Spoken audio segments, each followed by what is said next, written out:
Kisha. Stop lying. Why in the first place? What you trying to hide from for, huh? I'm not. What are you hiding from me, huh? Why you gotta always lie to me for, Kisha, huh? I know you hiding something from me. You not hiding nothing from me, Kisha? Huh?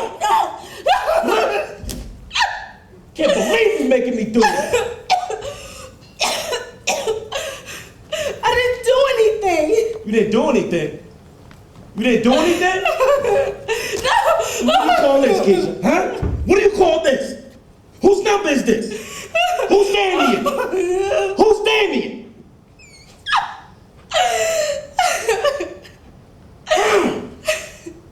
He's in my business class. We're working on a project together, that's it. Oh, you think I'm stupid, don't you? You think I'm stupid, don't you? Do I look stupid to you, Kisha? Do I look stupid? No, just stop. Trying to run from me? No. Huh? I can kill you right now, you understand? And you know what? If I see another dude's phone number in your pocketbook, laptop, cell phone, I don't care. I will kill you. You understand? I will kill you. I told you to stop trying to play me, Kisha. I told you over and over again. Stop trying to play me. Stop trying to play me. Stop trying to play me. But you don't want to listen. You think I'm some type of joke? Think I'm a clown or something, right? Take me for a play toy, Kisha. I'm not the one. I am not the one. It's tough love, baby. That's all this is. Tough love. I know you can't see it now, but don't worry. One day you understand.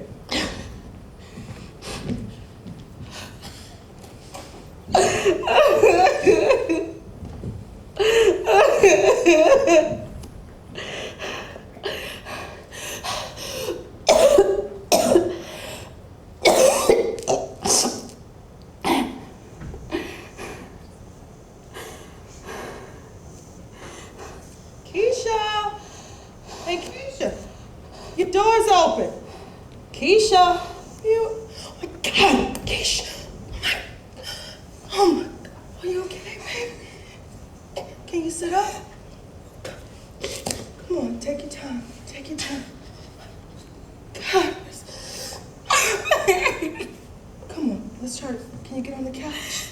Come on, take your time. Take your time. Come on, just try to calm. You can do it. Take it slow, baby.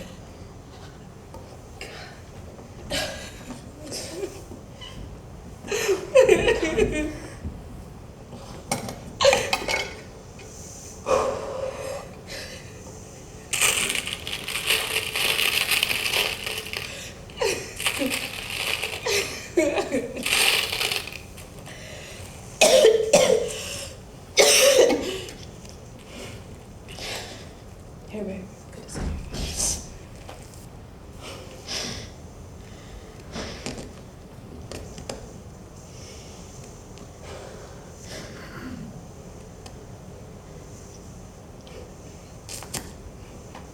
What was it for this time? You found my classmate's phone number in my wallet. Who, Damian? Yeah. But y'all just talk whenever y'all work on projects for business class, right? Yeah, but he doesn't believe that. He swears up and down we're messing with each other. Are you? No. I mean, he's cute and everything, but we're friends, that's all.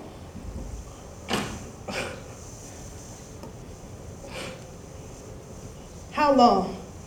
How long? What do you mean, how long? How long are you gonna put up with this? How long before I see my baby sister end up in the hospital, or worse, in a body bag? That wouldn't happen. He wouldn't go that far. Really? Well, this side of your face says different, Key. He just knocked you to the floor, and you don't think he's gone far enough? I bet he kicked you, didn't he? Several times, didn't he? Kicked you like the coward he is, beating up on you whenever he wants to, or whenever he wants some. I bet he takes it from you too, doesn't he? And you just sit here and take it. And this is what you came over here to tell me? Anytime I see you, anytime I speak to you, you get some kind of joy out of this. Like I don't know what he does. The man that I love has a temper, but I love him and he loves me. You just mad because you ain't got no man. No, see, that's the kind of anger you need to take out on him. But no, that's not how these things work. You get mad at the people who really love you, and you keep being a punching bag to the one who's playing you. And you say, I'm mad because I don't have a man? What, you think I want to go through this? You think I would stand for this? Hell no. If a man can't treat me like I'm supposed to be treated, he's out the door, period. Mama don't take no mess. Once God sees who he has for me, who he's handpicked for me, it's going to be right, because it's going to be his will. Until then, I accept no pretenders like the one you got.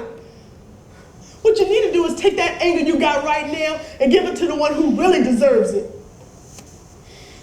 Look, you said you was going to leave. Why haven't you left? Why are you still here? Because I love him. Right or wrong, I love him. And I believe I can help him change. With enough resilience, with enough understanding, I know I can help him change. You smell that?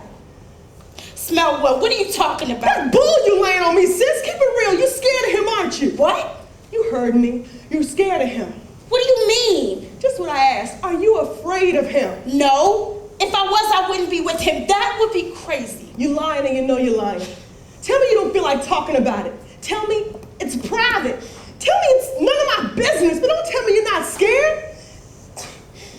I worry about you, sis. You know, I had these nightmares of getting a phone call from mom or the police department saying that you're in the hospital dead. And there's nothing I can do about it. Because the last time I got involved, you wouldn't even acknowledge what happened. Telling the cops that I was blowing it all out of proportion and it was all just a little argument. I still haven't gotten over that yet.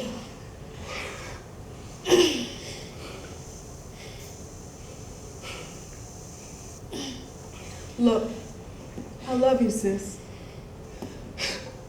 I just can't stand to see you being treated like this. But I can't help you. I can't help you until you're ready to help yourself. I don't need any help. Everything will work out. You'll see. The only way it's gonna work out is if you get out now. Come on, get your things. You're coming to live with me. Oh, no, I'm not. Oh, yes, you are. If you're not smart enough to end this madness, I am. I'm not going nowhere. I'm gonna stay right here with my man. And I'm gonna make it work. Do you have any idea how hard it is to find a man as good as Kevin? Listen to yourself. You sound crazy. How can you do so well in school and be so stupid? You can call it whatever you want. But I ain't leaving this house. And there ain't nothing you gonna say that's gonna make me change my mind. So you can either change the subject, or you can keep it moving. And I'll see you at Eve's house tomorrow night. Okay. I'll see you then, Key. I hope anyway. Damn!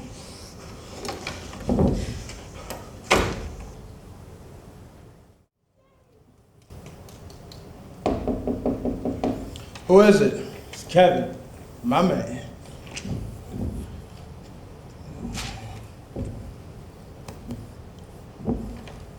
What's going on, man? What's going on? Nothing. Okay. Just got in a fight with Kisha.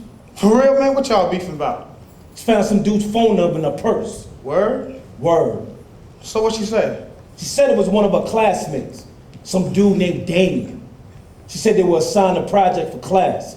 But that doesn't make any sense to me.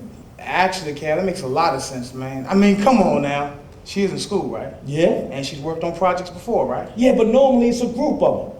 And it was on a slip of paper. How come it's not in a cell phone or a palm pilot? Wow, man. It sounds like you check them on the regular. You be spying on her like that. Come on, man. This ain't no joke, man.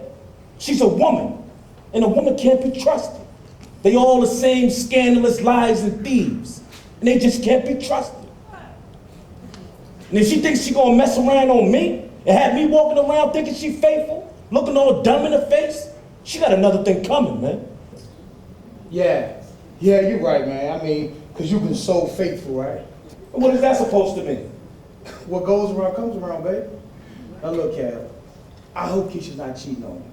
From what I can see, she adores you, man, and she seems to be happy. But at the same time, man, you're doing dirt yourself. Matter of fact, you're doing more dirt. Now, even if she is messing with dude, that's like what? 1 of your 5? Women at your job. Girls at the club on the weekend. I'm not even gonna talk about the chicks you hook up with at the strip club, man. Can't stay away from that pole, can you? She lucky she ain't got something by now. Come on, man. You cheat on your girl, too. I ain't trying to hear it. But I'm not the one sitting here crying about it, though, am I? See, what you gotta realize, man, is that anytime you cheat on somebody, you got to understand it's coming back to you. Maybe not today or tomorrow, but next year, 5 years from now. But no, people don't like to get what's coming to them, do they? Preach up. Not when it's bad. Not when you're getting your just desserts. Now, if a relative left you a check for $1 million, you won't have any problem cashing that check because it's yours. I mean, you're entitled to it. But let your girlfriend cheat on you. Then you all mad, you hurt, you crying, you ready to crack her forehead. And you forget. You forget about all the dirt that you've been doing. You forget about all those late nights, all those lies. You forget you're getting exactly what you deserve, but you just can't handle it, can you? I mean, look at you, man. You can't even handle the thought of it, can you? Thought of another dude with your girl. I know what you're thinking. Man, is he better than me? I mean, you know, why? It don't matter everything that I've been doing. But here's a reality check for you. If you can cheat on Kisha, she can cheat on you. But oh no. There's that rule, right? That unspoken rule. I can cheat on you, but you better not cheat on me. Man, it's funny when you think about it.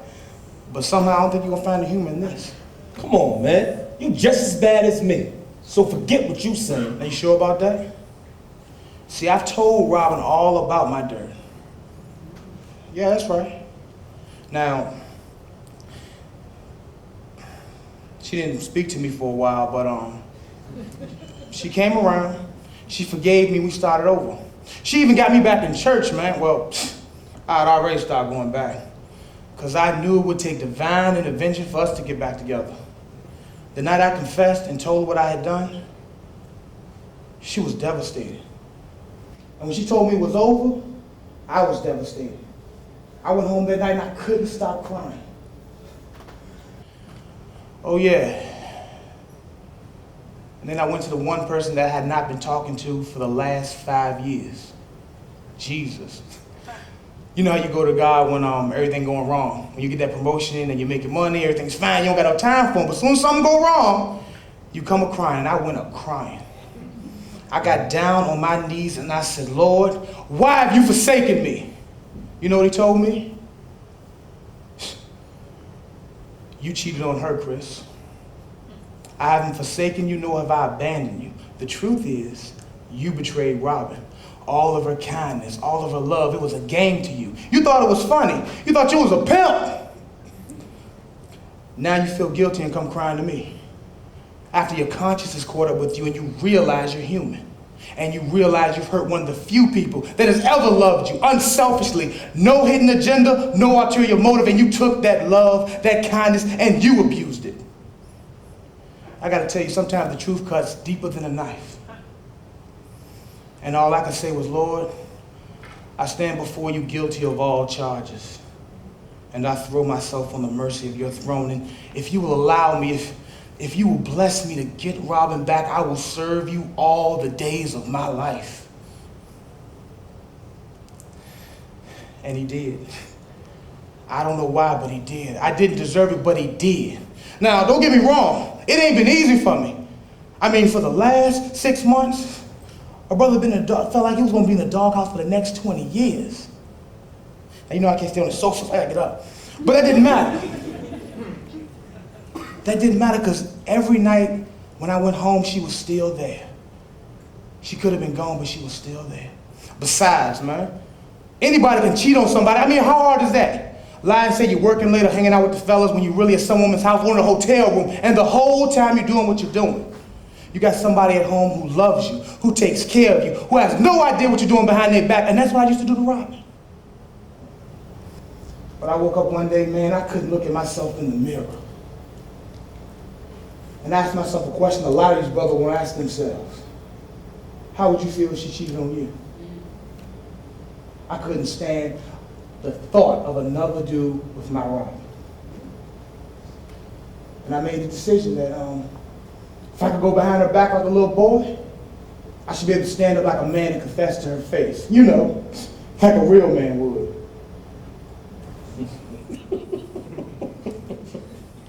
Oh, here we go. Oh, this is funny. This is jokes. You got. Oh, this is funny. That's funny to you, okay? You for real? You think? Do I look like? You for real? Yeah, I'm for real. Man, you better stop smoking that crack at lunchtime, for real. Okay. I mean, you got to be kidding me. You going crazy. You done broke the code, man. Denied till you die. And what you gonna do if she cheats on you? Dog, I ain't no exception to the rule. Now, one day she could cheat on me, and if she does, I can't forget the fact that I cheated first, that Robin forgave me. Now, if it keeps on happening, that's different. Just like I can't keep cheating on her and expect her to keep forgiving and forgetting. It don't work like that. But to think it could never happen to me would be dumb. What goes around comes around, bro. God shall not be mocked. So it was written, so it shall be done. I mean, Chris, come on, man. What, you some type of religious freak? You can call it whatever you want, man. I just woke up one day and realized Robin was 1 in a million. And I love her. From the top of her head, to the bottom of her feet, to the depths of her soul. And I make no apologies for that. So if that makes me strange or a religious freak, so be it. Yeah, I hear you talking, man. One day you're gonna come home and you're gonna find Robin on the sofa. Bam, code X. And she'll be getting it good. That right? And then what you gonna say? Oh, I love you. I stopped cheating on you, Robin, and this is what you gonna do? Man, I ain't having it. That's why I go upside her head every chance I get. Do what? Go upside her head every chance I get. Okay, big boy. To keep her in line, let her know who's running things. You can't do what I do. There's only one man, and that's me. Because I ain't having it, man. So you said you hit her, right? Yeah. But this is the first time, though. I mean, Nah. you just lost your cool, right? Nah. I go upside her head every chance I get, man. Let her know who's running things.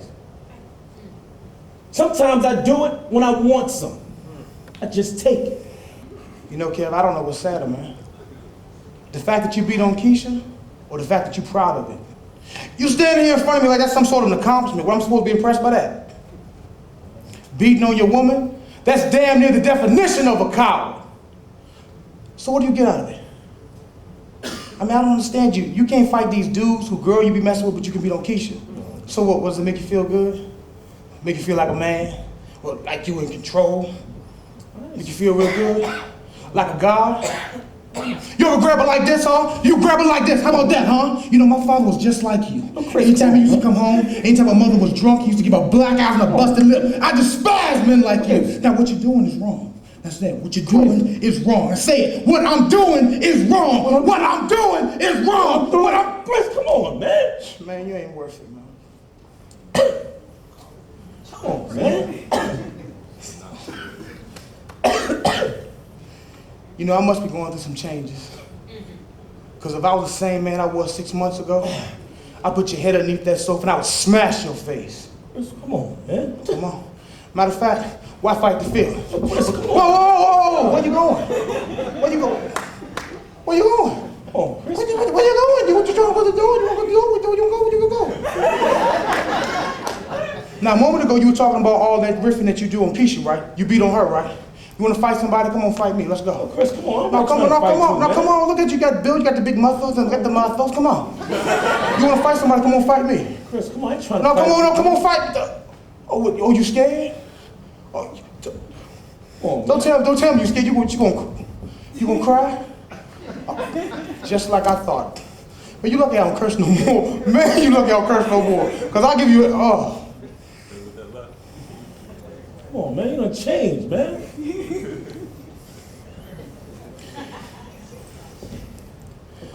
I'm so mad right now, I can't even think straight, dude.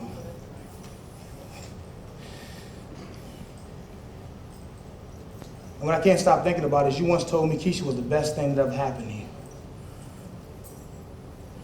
But dude, if you're not careful, you're gonna lose her. Don't think it can't happen to you. If you don't remember anything I've ever told you, remember this. Fear, that lasts for a season. But love and respect, real respect, that lasts for a lifetime.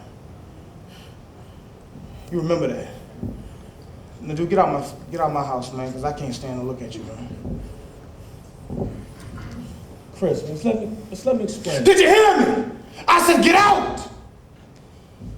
Okay, I'm going, man. But let me just say this, man. You can say or think whatever you want, but you the fool, not me. Is that right? I mean, when you decided to tell Robin the truth, all you did was ensure the fact that she will cheat on you. And one day she is gonna leave you. And you're right. I did say that Keshia was the best thing that ever happened to me. That she was a dream come true. And if you believe that, Chris, you just as dumb as she is. Okay, keep talking, okay. Now the real truth is, they all no good, man. None of them. Including Robin. Watch your mouth. Now, I like Keshia, but I will never love her. Because when you fall in love, Chris, you become weak. You become blind. You lose control of yourself and your relationship. That's what happened to my mother, man. She was so in love with my father that she allowed herself to be treated like a rag doll. But not me. I'd rather be the one in control than the one that's being controlled. It's not like I beat on her every day or for fun. Only when she gets out of line, Chris. That's all. So when you come around and see things the right way, holla at me.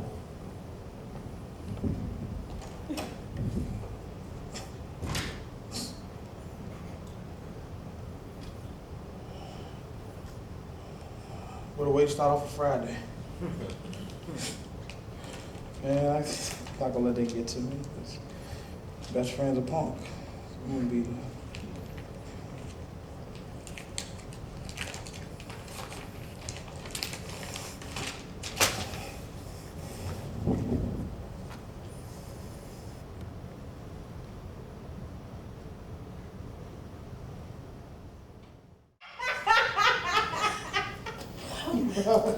He worked you over good this time. Shut up, Eve. Dang. He beat the brakes off your neck. Don't get mad. Keep giving it to her, Eve. Maybe she'll wise up. You know, I tried to get her to pack up her things and come live with me. You know what she said? Tell me what she said, girl. I'm not going nowhere. I'm gonna stay right here with my man and I'm gonna make it work. Do you have any idea how hard it is to find a man as good as Kevin? What? Please. Kevin is a punk, a joke. You remember that time he snapped on Kisha at the concert and Durl got in his face? Oh, he hurried up and stopped yelling. No more anger, no more attitude. He was nice and calm. He's not so tough when a real man's in his face. Or a real woman. Remember what I told you went down at their apartment 6 months ago? Yes, I do, and I am so sorry I missed that. Thanks, Tasha. You promised me you weren't going to tell anybody. Oh, please, that was too good not to tell Eve. You would have done the same. What happened? Oh, nothing, Lisa. This is family business. But I keep telling her as long as she stays in this relationship, she deserves whatever she gets. No woman deserves to walk around with their face looking like that. Whether she stays or leaves, it's still no excuse. But I must ask Key, why are you still with him? You about to graduate from college in 2 months. It's not like you're trapped. You're smart, very attractive, about to earn a degree in the field where there's more jobs than qualified applicants. So it's not like you need his money, because pretty soon you're going to have your own. You don't have any kids. I mean, you're not pregnant, are you? You know I'm not pregnant. If I was, all of y'all would know. And Mama would throw a fit. I can hear my auntie now. But look, would y'all please try to talk some sense into her? She don't listen to her sister no more. But speaking of sisters, our sister Tanya is coming home from Iraq for good next week. Whew, I told her what's been going on and she was pissed. She started getting on my case about why I'm just telling her about this. You are just telling her about Kevin. You better believe it. With her being in this war, if I told her about Kevin beating on her little sister, she wouldn't have been able to think straight. Right. And she needs to be focused 100% of the time, or she might not make it home. It's real over there. Right. As a matter of fact, they need to bring all our troops home. Anyway, after I explained, she understood and agreed that she would have done the same thing. But she was still hot, boy. She said she's coming to see you as soon as she lands in the airport. Maybe she can talk some sense into you. I can't believe you told Tanya. Man, I gotta make sure Kevin ain't home when she gets there. It's gonna be on. What? What do you mean? Why is it gonna be on? Tanya is a drill sergeant in the Army who does not have a problem fighting a man. Plus, she hates men who abuse women. Kesha knows that. We were in this bar one night, remember? And this dude got mad at his girlfriend. He smacked her in the mouth because he told her she needs to learn how to stay in her place. Tanya rolled up on him and beat him like he stole something. When she finished, he had a broken nose and a broken jaw. So, what did she use? A bat? A bottle? A poo stick? What type of weapon did she use? She used her bare hands. And she did all that for a woman she didn't even know. Can you imagine? Could you imagine what she would do to Kevin? Keisha, you better take a good insurance policy out on Kevin because his days are numbered. But for real though, Key, you need to kick Kevin to the curb or he needs to learn how to keep his hands to himself. See, that's what happened when you're living in sin. If you were messing with a saved man and you were married, you wouldn't find yourself in this situation. And he wouldn't be going upside your head. Hallelujah! Hallelujah! Hallelujah! That heifer don't shut up, I'm gonna go upside her head. Up, Miss Sanctified. We went to church with you 3 Sundays in a row. And I don't remember you putting anything in the collection plate. And didn't you just buy a brand new 2008 Lexus LS 460? How does that scripture go again? Bring all ye tithes to the storehouse. Hallelujah! Looks like your money is being very well spent. Well, I am a work in progress. Oh, I get it. Be sanctified as long as it don't interfere with your currency, your money. Her money? Her money. Well, I'm only speaking the truth. Will you get your house in order before you help her with hers? And just because he goes to church don't mean nothing. How many times have we heard of Sister Johnson and Sister Blaze getting beat on by their husband? And Sister Davis just got her husband locked up and he's a deacon. So just because you go to church don't mean you're saved. But for real though, Keith, a saved man wouldn't hurt. How come you can say it and I can't? Cause don't nobody like you. Come on, you know that's not true. Is it, Tasha? Tasha. Shy. I never. With the way you look, I can believe that. Let me tell you something, sister girl. You are working my last nerve. Oh, I thought I would have worked your last nerve by now. Something on your mind? Don't make me take the earrings off and get the Vaseline. Hey, ladies, I've been waiting. Come on! No, ladies, come on, for real! Hey, ladies!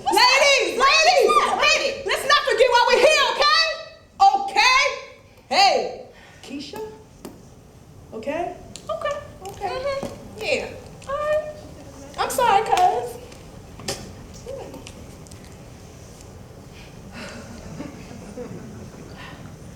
I'm sorry, Kisha. I can't stand her. I like you either. Look, Kesha. We all care about you, we love you, but we can't stand to see you being treated like this. And we know that you love him. But while we know that the beginning of this love story was great, the middle and the end ain't looking too good. Well, there's nothing to worry about. We talked it over last night, and he said he was sorry and it won't happen again. And you believed him? Of course I do. He loves me. Okay. And you should have seen him. He was so sincere. I think he's finally starting to understand how his temper is hurting our relationship. Yeah, and you. So I'm going to stay with him and help him through it. He says he needs me. Yeah, he does. I mean, every relationship has its bumps in the road. Yeah, but this one leaves bruises on your face. I know that's right. Listen, I'm a grown-ass woman. Excuse me? And I can take care of myself. Uh-uh. Now, I appreciate your Like that. concern, but like I said before, Kevin is a good man. So, ladies, thank you for your time, but please, stay the hell out of my business. What? Ow! Girl, you better... You know what, I'm gonna... Why don't you do something? Please, she didn't tell you about 6 months ago. 6 months ago, no. What are you talking about? Tell her about it, Eve. 6 months ago, Tasha dropped by and Keisha and Kevin were in the middle of an argument. Kevin was beating on Keisha and I hit Kevin over the head with a lamp, and I started stomping on him like my sister Tanya taught me to. What? And it felt good. Lord, did it feel good. Finally, he got to feel some pain. And then what happened? Keisha pulled Tasha off of Kevin And and I called the cops because the bruises on his face was fresh. And I was going to have him locked up. locked up like Akon. Let me out. They won't let me Miss out. Sanctified. Hallelujah. Hallelujah. Oh, and then what happened? Keisha told the police that she failed It and was all just a big misunderstanding. Can you believe that? And they bought it too. Like you can fall down a whole flight of stairs and the only part of your body that gets bruised is your left eye. Tasha, I know you don't want to hear this, but it's nothing the police or anyone else can do if she keeps denying it. Keisha has got to want to help herself first. Yep, she sure did. You're right, I don't want to hear that. I'm just telling, I love my sister. I mean, we've been tight since we were little. No. But I can't stand to see her being treated like this. And I can't seem to get through to her. She don't listen to me no more. I just hope Tanya can talk some sense into her. Because if not, I don't know what I'm gonna do.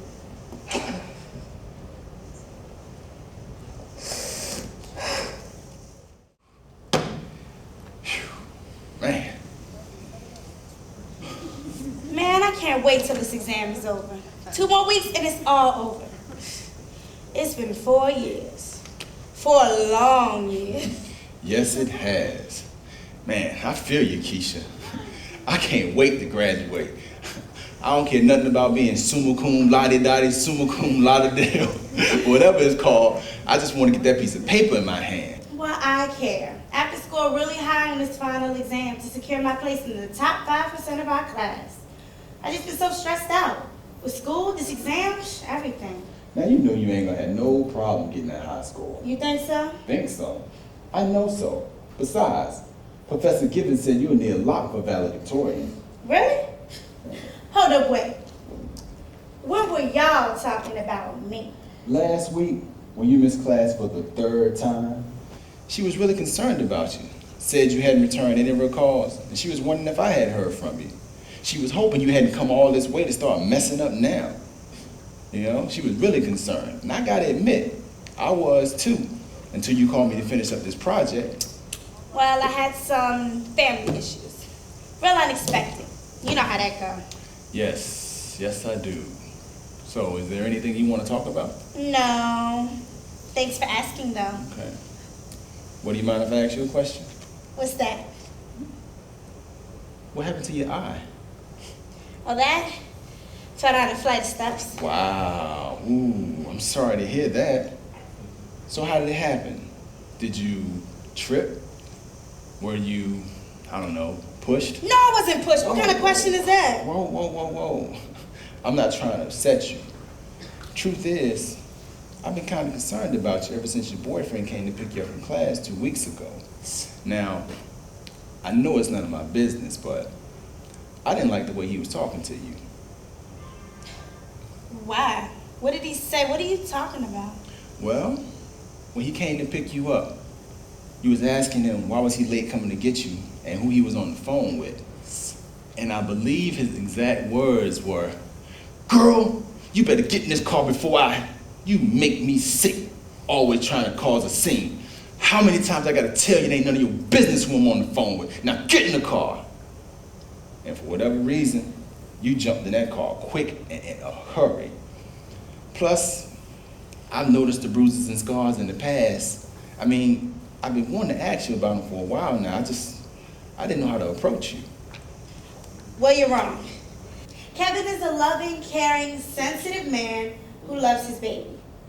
Sure, things get a little rough, but we're working on that. So you got it all wrong.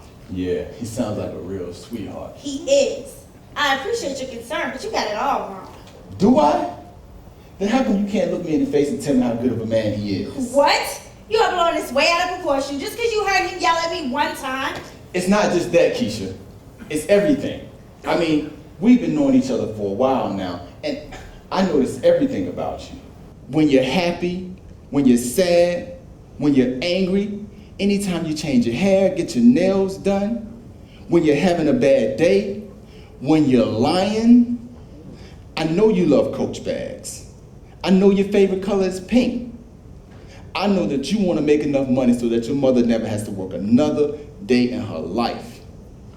I know your sister Tasha is your hero, that you've always looked up to her because she's the strongest black woman you've ever seen. But for whatever reason, you've never been able to tell her that.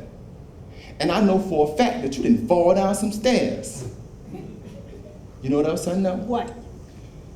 You deserve better. I don't understand why you're still with him. Clearly he doesn't deserve you. All right, maybe once upon a time, but that time has passed. I mean, look at your face. Can you honestly look me in the eye and tell me that you deserve to be treated like this? That this is as good as it gets? It wasn't always like this. When we first met, Kevin was the sweetest man I ever knew. And I can't help but to think that there was something I did to make him like this. And look, I get enough of this from my friends, all right? I don't need it from you too. Well, maybe you should listen to your friends.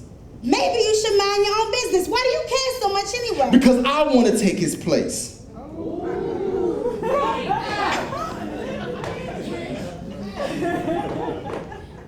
I love being around you. You're the most beautiful woman I've ever seen. And it's funny because I ain't had a crush in years. I can't tell you how many times after class I wanted to take you out. Out to dinner, out to a movie, take a walk in the park, whatever you wanted to do. As long as it was just me and you. But you were in a situation, and I respected that. But if he's beating on you, he shouldn't have the honor of being your man. I never knew you felt that way about me. I don't know what to say. Wow. It's been a while since a man has shown that much concern for me. I really like you, but I'm with Kevin, Damian. He's my man and I love him. He already thinks I'm gonna cheat on him, and if I'm gonna win his heart back, I've gotta stay focused. Now I'm attracted to you. I ain't gonna lie. But I'm in a fight for my man and I intend to win. What are you talking about? Kevin thinks all women lie, cheat, and steal. And I'm determined to prove him wrong. I intend to show him that this is one woman who won't ever lie, cheat, or steal from him. You ain't gotta prove nothing to him. All right. Have you ever cheated on him before? Wait, don't answer. I'll tell you. No, you've never cheated on him. You hardly even looked at another guy. Anybody that's around you for more than 5 minutes can tell how much you're in love with Kevin. We all know how much you care about him by the way you talk about him. It's written all over your face. We all know this. But the question is, how much does he love you? A lot. I can't tell it. Well, it ain't none of your business. Who cares if you can tell it or not? You just mad because I don't want you hanging around me like one day I'm going to give you the time of day. You think you're the only person that loves somebody more than you love yourself? To give everything you got and it still not be enough? To stay up late at night wondering where that person is and if they're okay? But in the back of your mind, you know they're out doing God knows what Lord knows who. Knowing that this person is cheating on you, but you don't care because you're determined to prove your love? Oh, I know what you're going through, how you feel, and what you're trying to do. Man, whoo! I can't believe this. This is just, she is really tripping. She is really tripping. She wants this dude and he just treated her like she ain't about nothing. Whew, I just need to calm down. Take a seat, take a seat, take a seat. All right, here we go.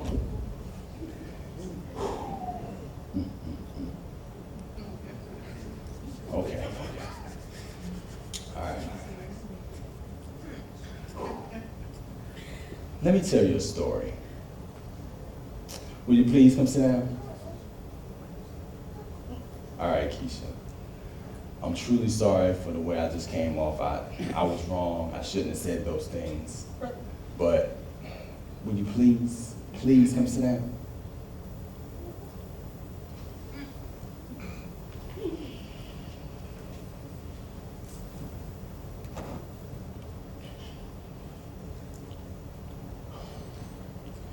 During my freshman year, I met this girl. Her name was Amanda. She was short, thin, and light-skinned. My favorite combination. We went out on a few dates. The more I saw her, the more I wanted to be with her. I was on a mission to make her mine. I thought I could be the perfect boyfriend. I used to give her whatever she wanted. My time, my money, my car, whatever she needed. It was so much more than a physical thing for me. When we first met, she was so nice, sweet, thoughtful. But it didn't take long before that sweet smile was replaced with lots of attitude, lies, and betrayal. She kept a pocket full of fresh phone numbers. She would have guys drop her off by my place at 4 in the morning. She used to tell me they just got finished studying. What? Yeah, and believe me, she had a lot of study partners. But even with all the lying, the name calling, the cheating on me, I still wouldn't let her go. I thought that if I loved her enough, held on, that one day she would realize that I was all the man she needed and everything would be all right. I was so naive. People used to tell me all the time that I was too young to understand what love is. But how can you tell me how I feel? It got to a point where all I cared about was her happiness. I would have done anything for that girl. But the more I did, the more she allowed me to do. My love and kindness was repaid with disrespect and humiliation. Whenever she got mad at me because I couldn't do something she wanted me to do, she'd say something like, "That's why I cheated on you last week." Or, "I can't wait till you get your credit card bill. It's maxed out and over the limit." And after that, I worked even harder to give her what she wanted. You see, even though there was no physical abuse, it was more emotional, more psychological. One thing's certain, in any relationship, actions speak louder than words. And if a person cares about you, truly cares about you, they won't abuse you physically or emotionally. They won't say things just to make you feel bad. But deep down inside, I knew I was being played. But I still wouldn't let her go. Till one day, I woke up and I accepted. She was never gonna change. And I deserved better. As much as I loved her, I loved myself even more. I realized that she didn't love me, because if she did, she wouldn't have treated me like that. It's just that simple. And until you wake up and see Kevin for who he really is, you're gonna continue to get mad at everyone else, live in denial, and run away. Funny. I keep hearing that from everybody. My mom, my friends, my family. Look, I'm sorry for the things I said earlier. They were uncalled for. I really am attracted to you.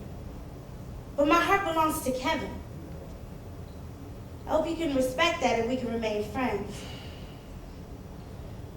Look, I really hate to end this now, but my sister Tanya's coming over and I gotta get through all of this wine. Okay. I understand your position. Just know this. As far as you and I go, you can't get rid of me that easily. Even if it is just as a friend. Just do me a favor. What's that? Think about what I said, all right? Okay.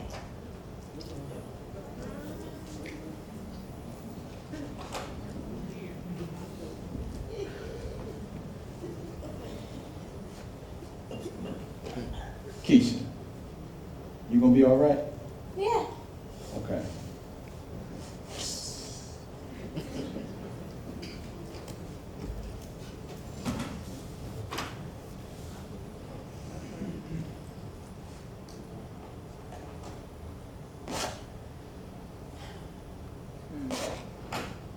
What the hell was he doing in my house? What do you mean? Just what I asked. What was he doing in here? Why didn't you ask him on his way out? Oh, you trying to be funny? Huh? We were just studying, all right? That's it. Why couldn't you study at the library? Look at my face, Kevin. Until this clears out, I'll go out when I have to. Oh, you trying to get smart? You trying to throw it up in my face? I told you it was an accident, Kisha. Yeah, well, it's an accident that keeps on happening. Look at my face, Kevin. If your face looked like this, would you go strolling out in public? My face would never look like that, because I know how to watch my mouth. You need to learn how to watch yours. Now, I don't want to see him in here again. Why? You scared of him? Afraid you got a little competition? I'm gonna act like I didn't hear that. Why are you always acting like this? So insecure, you're the only man I want. Why don't you believe that? Tisha, I see the way you look at him when I pick you up from school. It's obvious you got a thing for him. You can't help it. You're a woman. And if you ain't lying, you're cheating. And if you ain't cheating, you're lying. And if you ain't lying, you're stealing. Now quit denying it, because you're gonna make me mad. Now I know there's something going on between you two. Just admit it. There's nothing going on. Kisha, stop lying. Why won't you believe me? Kisha, tell me the truth. I told you the truth. Oh, you think you tough, huh? Well, we gonna see how tough you are. Oh, Oh, you want some too? Oh! no. Stop it, Tiger. Stop it. Take it, not sister. Yo, go. Just go. He's crazy. Stop me, boy. Because you are hurting him. He needs to get hurt for what he's doing to you. From what I hear, it's long overdue. So what? He can hurt you, but you don't want anybody to hurt him? Is that what they're teaching you in school? None of y'all get it. Ma, Tasha, Eve, none of y'all understand my love for this man.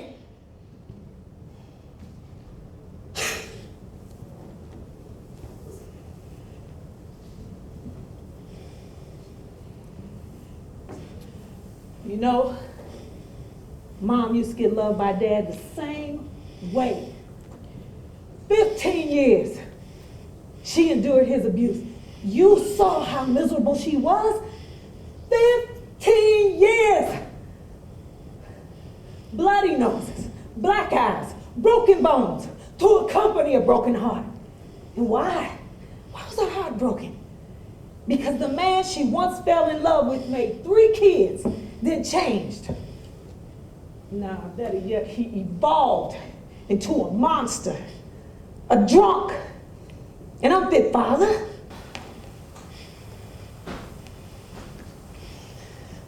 Your mother, your sister, me, we all relive it. Every time we see your face look like this or hear about it. Can't you see, Key? This man ain't gonna change. Like it or not, I'm gonna be with Kevin. And I don't need you to stand up for me. And I don't need your help. I am Lucky! me that I came in when I did, or you would still be eating carpet off of that floor. So how'd it taste, by the way? You ain't funny. Look at me. I'm not trying to be. Key,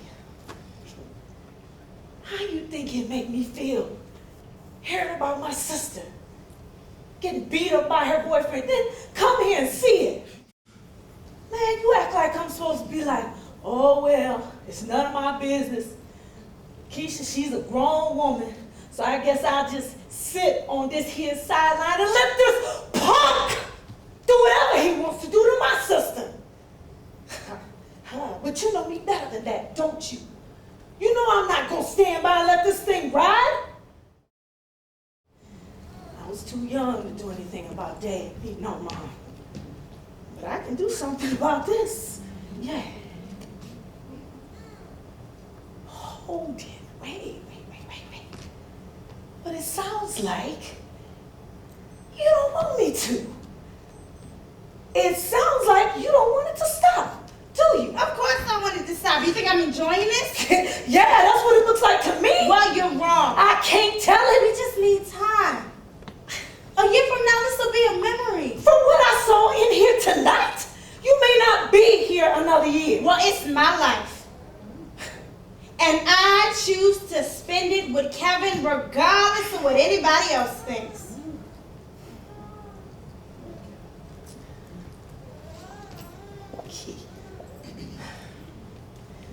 You're my baby sister. Yeah. And I love you. But if I walk out that door and one day you realize that I'm right and that you wasted your time, don't call me. I love you too, Tommy. But I didn't call you this time, sis. I'm sorry you wasted your time. It was Tasha that called you, not me. Now, I love Kevin. And I'm going to stay with him, and I'm going to help him through it. Because I believe I can change him.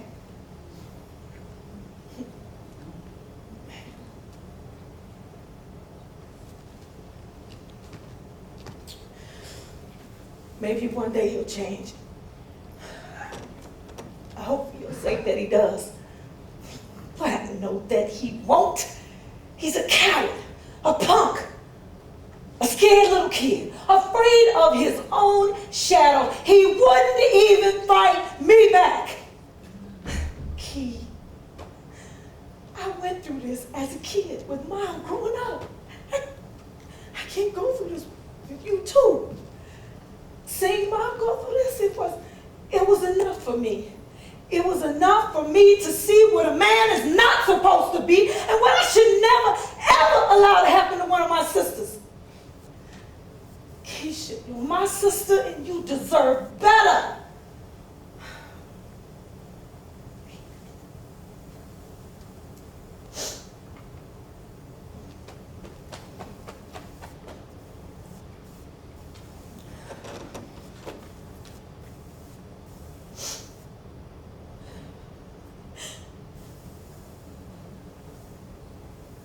But you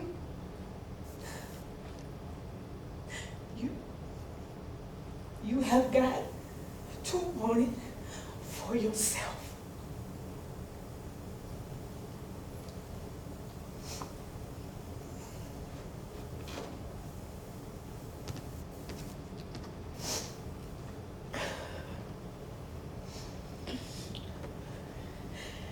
You take care of yourself, baby sis. I love you.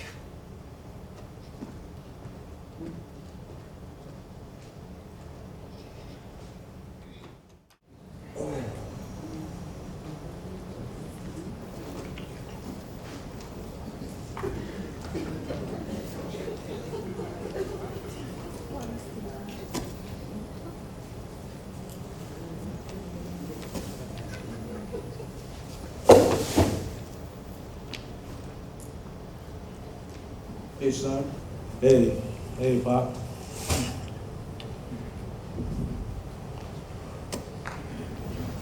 doing sitting out here? Nothing, man. Just thinking.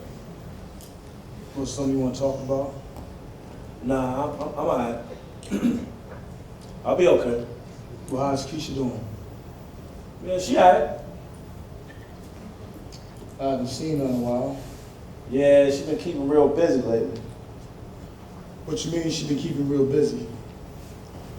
Kevin, let me see your face. I don't feel like it, man. Come on, man. Boy, I said let me see your face.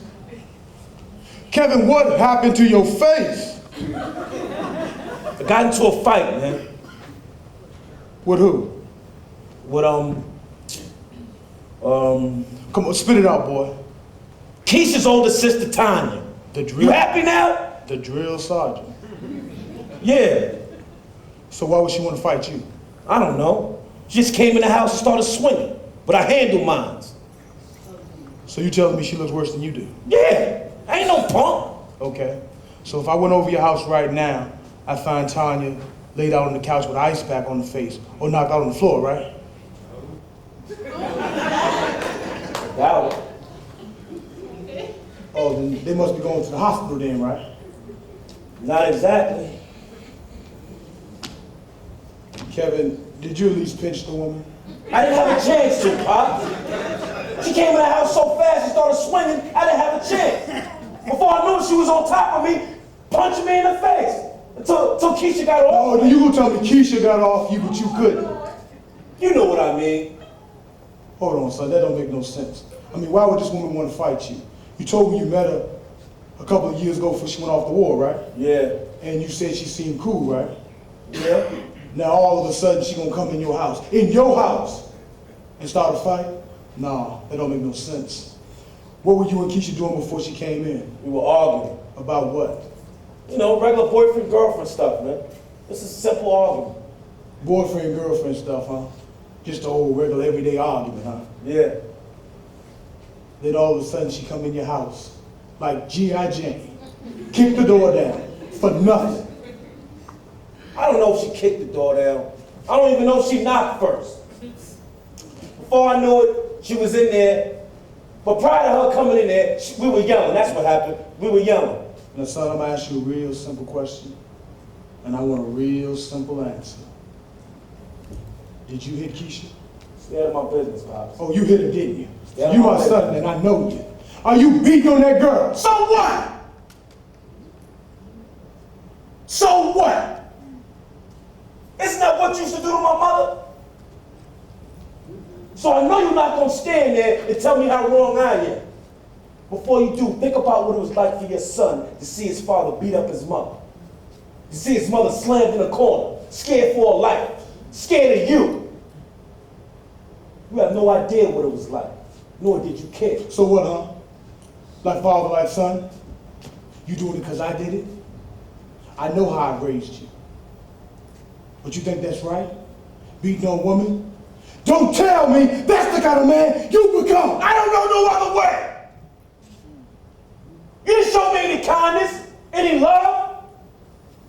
All I saw was pain, anger, and self-pity. I thought to myself that this is how you deal with your problems in a relationship. This is how you deal with the opposite sex. Train them right, you won't have any problems, right? Isn't that what you should say after you beat my mother? Treat them nice in the beginning, son. That's how you hook them. And don't forget to throw in and I love you every once in a while. But don't ever really fall in love with them. Because they'll lie, cheat, and steal from you every chance they get. But I still don't go as far as you used to. Don't matter anyway. Because I'm a way better man than you are.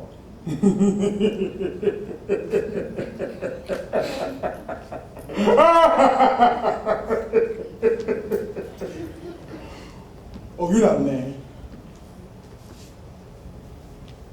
You's a punk. You're a coward. You're what I used to be. You remember that night your mother left me? Come on, man, I ain't got time for this. Now, so you take one more step, and you will have my foot in your behind. Now get it back over here. That's far enough. Now, son, I've done some real bad things in my life, and there's no excuse for that. If I could take back all the hurt I put you and your mother through, I would in a heartbeat. But I can't. And I have to live with what I've done each and every day. But you see here, I am still your father. But when you will respect me, do something.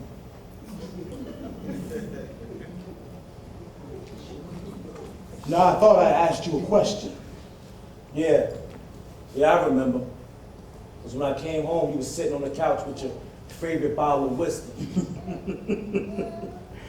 Yeah, that's right. That was a long time ago.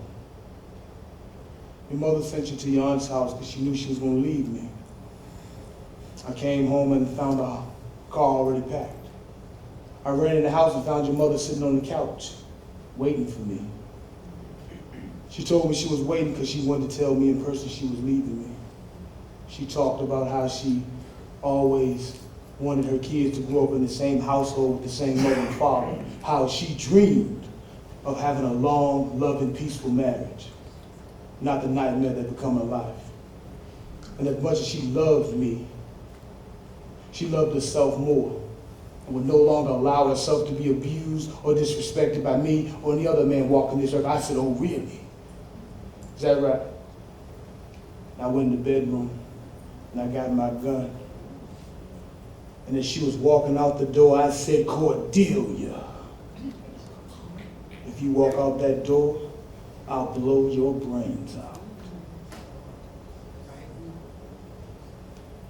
She turned around, took 2 steps toward me and said, go ahead, sucker. Because I'd rather die tonight than spend one more night underneath this roof with you. When I looked in her eyes, I could tell she was serious. But most of all, I could tell she was no longer afraid.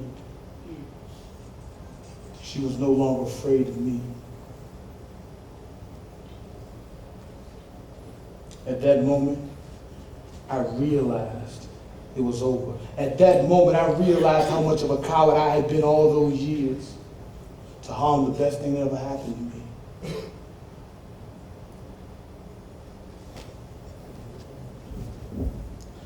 Now, since then, I've dated some women. I've even had some serious relationships. But I've never been able to find a woman that completed me like your mother.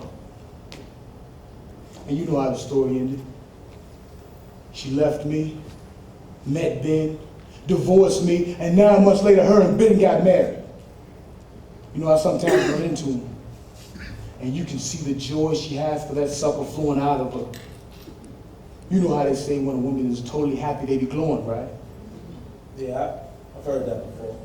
That's how it's been ever since she met Ben. They've been married 10 years now, and she still got that glow. Well, 2 years after she left me, I went and got some help, a little anger management, a little counseling. I went and learned how to deal with my problem, these feelings I had. I'm from the streets of Chicago, where everything a man needs to have to survive, he's born with. How you gonna tell me how to help me? What you know that I don't know? I'm a man just like you a man. But I was wrong. And that's what landed me here and alone.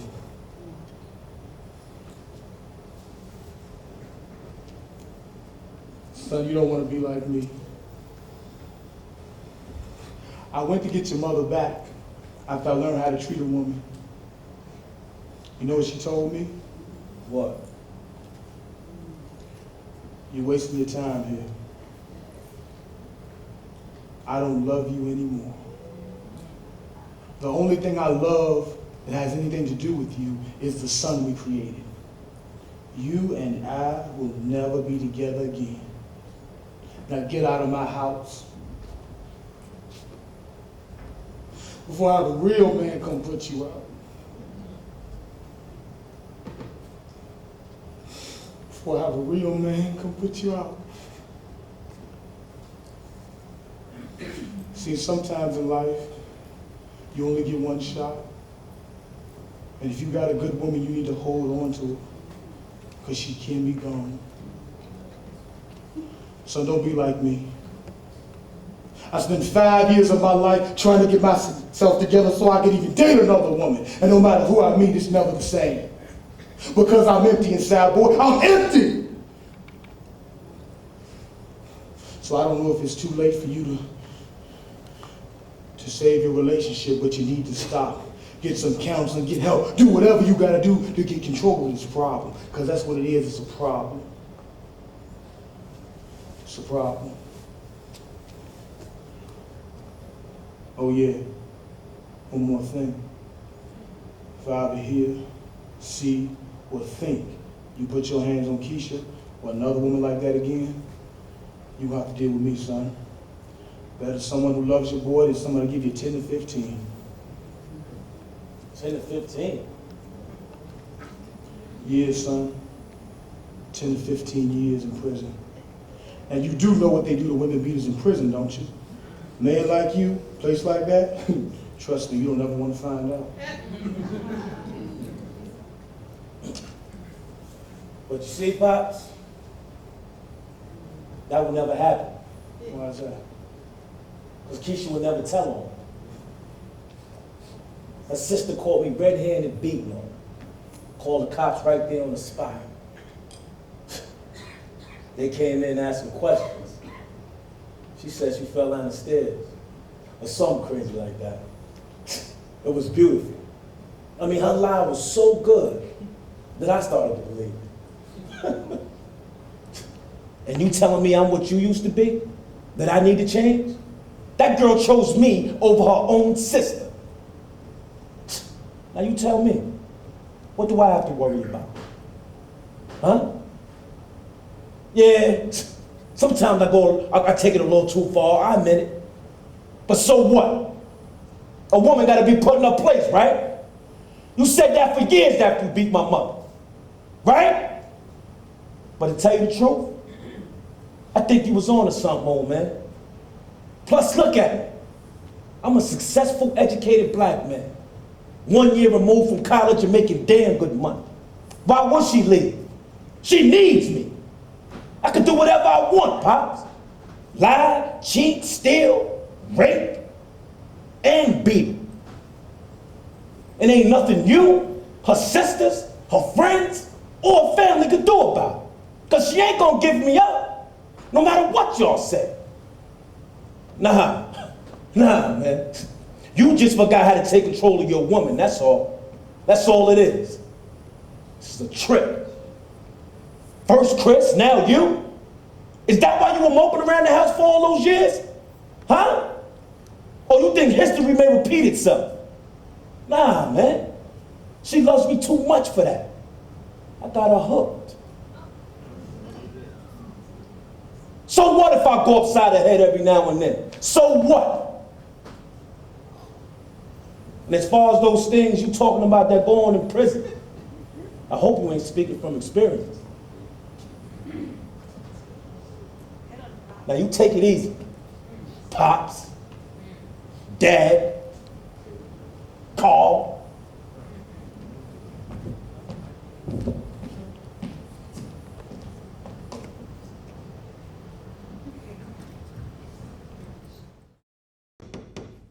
Who is it?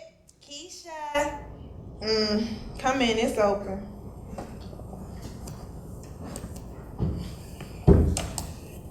Hey, Eve. What's up? How you doing? I'm alright. What you doing? Me, just minding my business. That's what you told me to do, right? You're right, I did, and I'm sorry. You busy? I need to talk. Extremely busy. Ever since I got out your business and started minding my own, I got more than I can handle. Matter of fact, I don't think I can talk to you right now. Can't keep my business waiting. You're right, and I deserve that. I didn't mean to go off on y'all like that the other day. It's just so hard talking to y'all, especially Tasha. If she knew what I was really thinking inside, the next words that would come out of her mouth would be, "You stupid fool." Instead of, "I understand." I'm sorry, you say something? I can't mind my own business and listen to you the same time. I'm sorry, I can't do it. All right, Eve, how many times do I have to say I'm sorry? Just one more time. I'm sorry, Eve. Is that good enough? Yeah, that'll do. So what's on your mind? Why you gotta make it so hard for me to come and talk to you? Why did you snap on us like that the other day? I didn't mean to. When it's you, Tasha, and Lisa, it's almost impossible to get through to y'all. I mean, everybody feels one way about it and says, this is what you need to do. Don't nobody care about why or what I'm going through. Especially Tasha. I love my sister. Don't get me wrong, but she won't listen to me.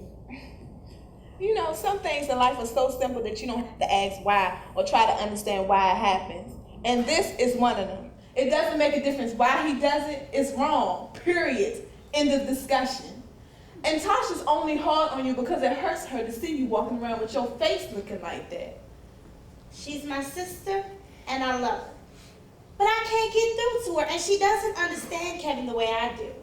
Then why come to me? Because I agree with her 100%. You know I've always been able to talk to you. And right now I need to talk. I don't need to be judged or yelled at, just listen to. That I can do. What's on your mind? See, what Tasha doesn't understand, what nobody seems to understand is Kevin wasn't always like this. When we first met, he was the sweetest man I've ever known. He used to buy me gifts, take me out, open doors, bring me flowers. But most of all, he would listen to me about how my day went, my thoughts, dreams, and desires. It didn't matter what it was about, he would listen. He used to hold me in his arms and I would just melt. I used to feel so loved and at peace in his arms. Girl, he used to say things like, What did I do to deserve a woman as beautiful as you? A woman with such pretty eyes.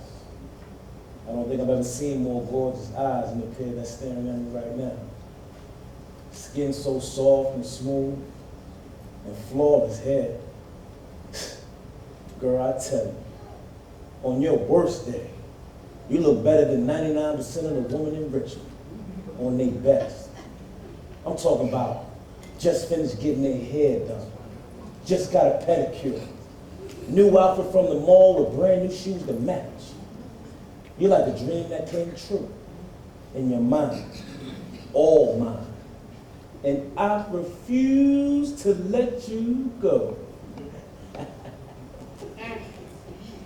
I remember the first time he told me that he loved me. Kisha, these last 4 months have been some of the best in my life. I don't think I've ever met anyone so kind and cool and sweet. You already know how beautiful I think you are. But I bet you didn't know this. I love you. I love you, Kisha.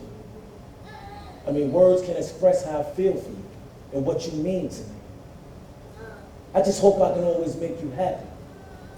And that we'll always be together. Yeah, I remember. We ain't never see you, hear from you, nothing.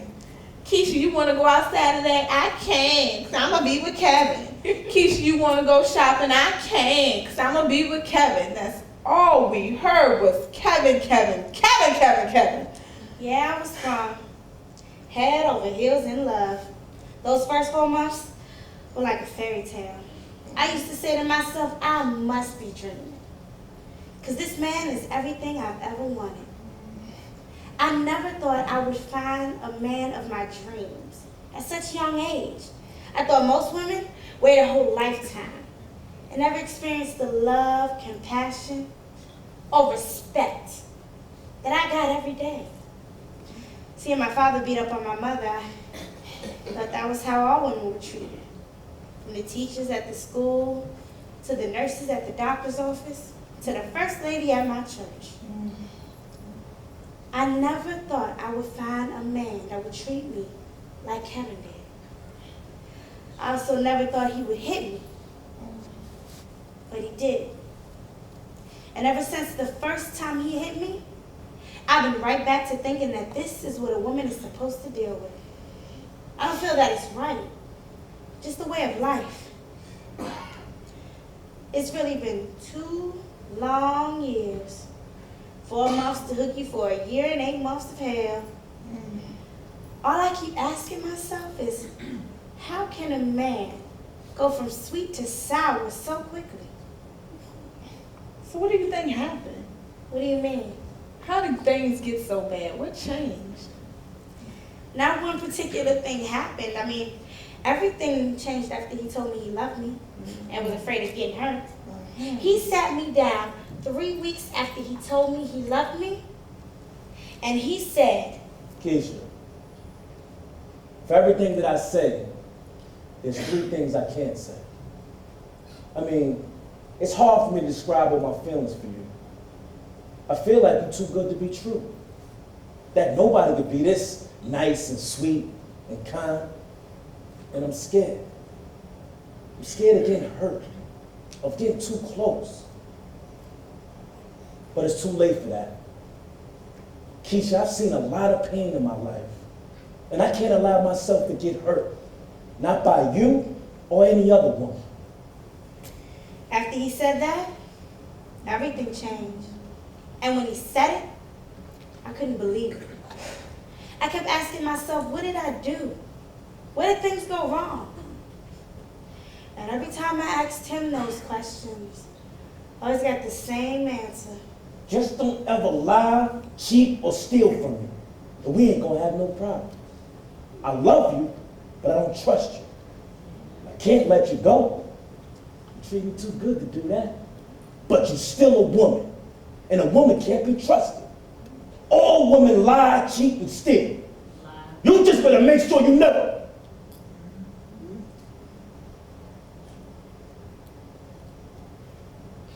Just say it wouldn't be pretty.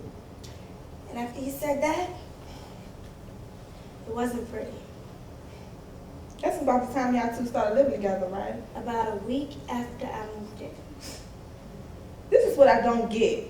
How can you go from being the best thing that ever happened to him to all women lie and can't be trusted?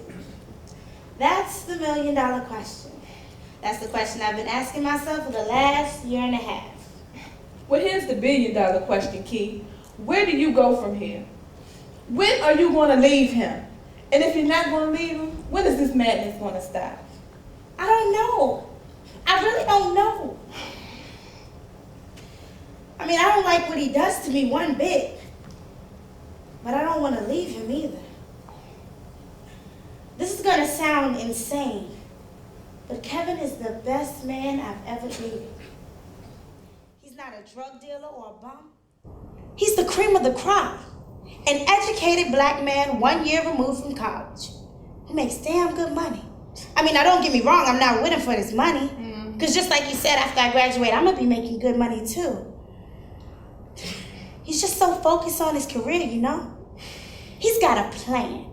And you don't find many black men nowadays who have a plan. You right about that? And are handling their business. Plus, one of the things that give me hope, if he could treat me so good in the beginning of this relationship, who's to say we can't go back to that? That this isn't just a phase. That if I hold on just a little while longer, we can live happily ever after. Sounds like a dream. An unrealistic pipe dream. Yeah, well, dreams come true. What if it doesn't? It will. How do you know? I don't. I just hope it will. Because for those first 4 months, I saw more good in Kevin than any man I've ever dated. Besides, I try to judge relationships with the scale theory. Scale theory? What scale theory? What are you talking about? If the bad outweighs the good, then leave. But if the good outweighs the bad, then you've got to stay. And I believe if I stay and suck it up just a little while longer, I can show him that this is one woman who won't ever lie, cheat, or steal from him. You believe that? You really think that you can change him? Not change him. Win his heart back. Prove my love for him. Prove? Prove? You ain't got to prove nothing to him. If he can't see how much you love him and how much pain and suffering he's putting you through, then the hell with him. Eve, please don't start. Don't start. Oh, I am just getting started. Now I sit here and I listen to you, cuz, and I will always be here for you. But you have got to wake up. My responsibility to you as my cousin, someone I love and care about, is to tell you the truth, no matter how much it hurts, no matter how much you don't want to hear it. Now, just like I have an obligation to you, you have an obligation to yourself, to protect yourself when no one else will. Now, I know you love Kevin, and I know it hurts to hear the things that we have to say. But sit down and ask yourself something. What if you're wrong? What if your dream doesn't come true? What if he's seen something in his past that won't allow him to trust you? Like what? Like his relationship with his parents. How did his father treat his mother? Were they one big happy family, or did his father wreak havoc on the household? His father's still alive, right? Yeah. Have you asked about the relationship with him and his parents? Yes, I did. And what did he say? He said they broke up when he was younger, and he has an okay relationship with both of them. He doesn't like to talk about it. And I wonder why. What if his father used to beat his mother? What if that's the reason why she left? Key, I know I'm reaching here, but what if you're wrong? If I'm wrong, then I don't know what I'm gonna do. I guess I keep hoping, praying that one day I'll wake up and things will be like they used to be.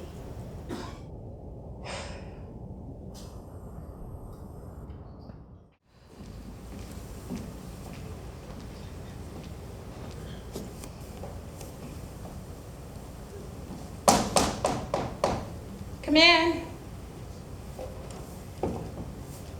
Hello, Professor Gibbons. Kisha, how you doing? I'm good, and you? Not bad, not bad. Have a seat. I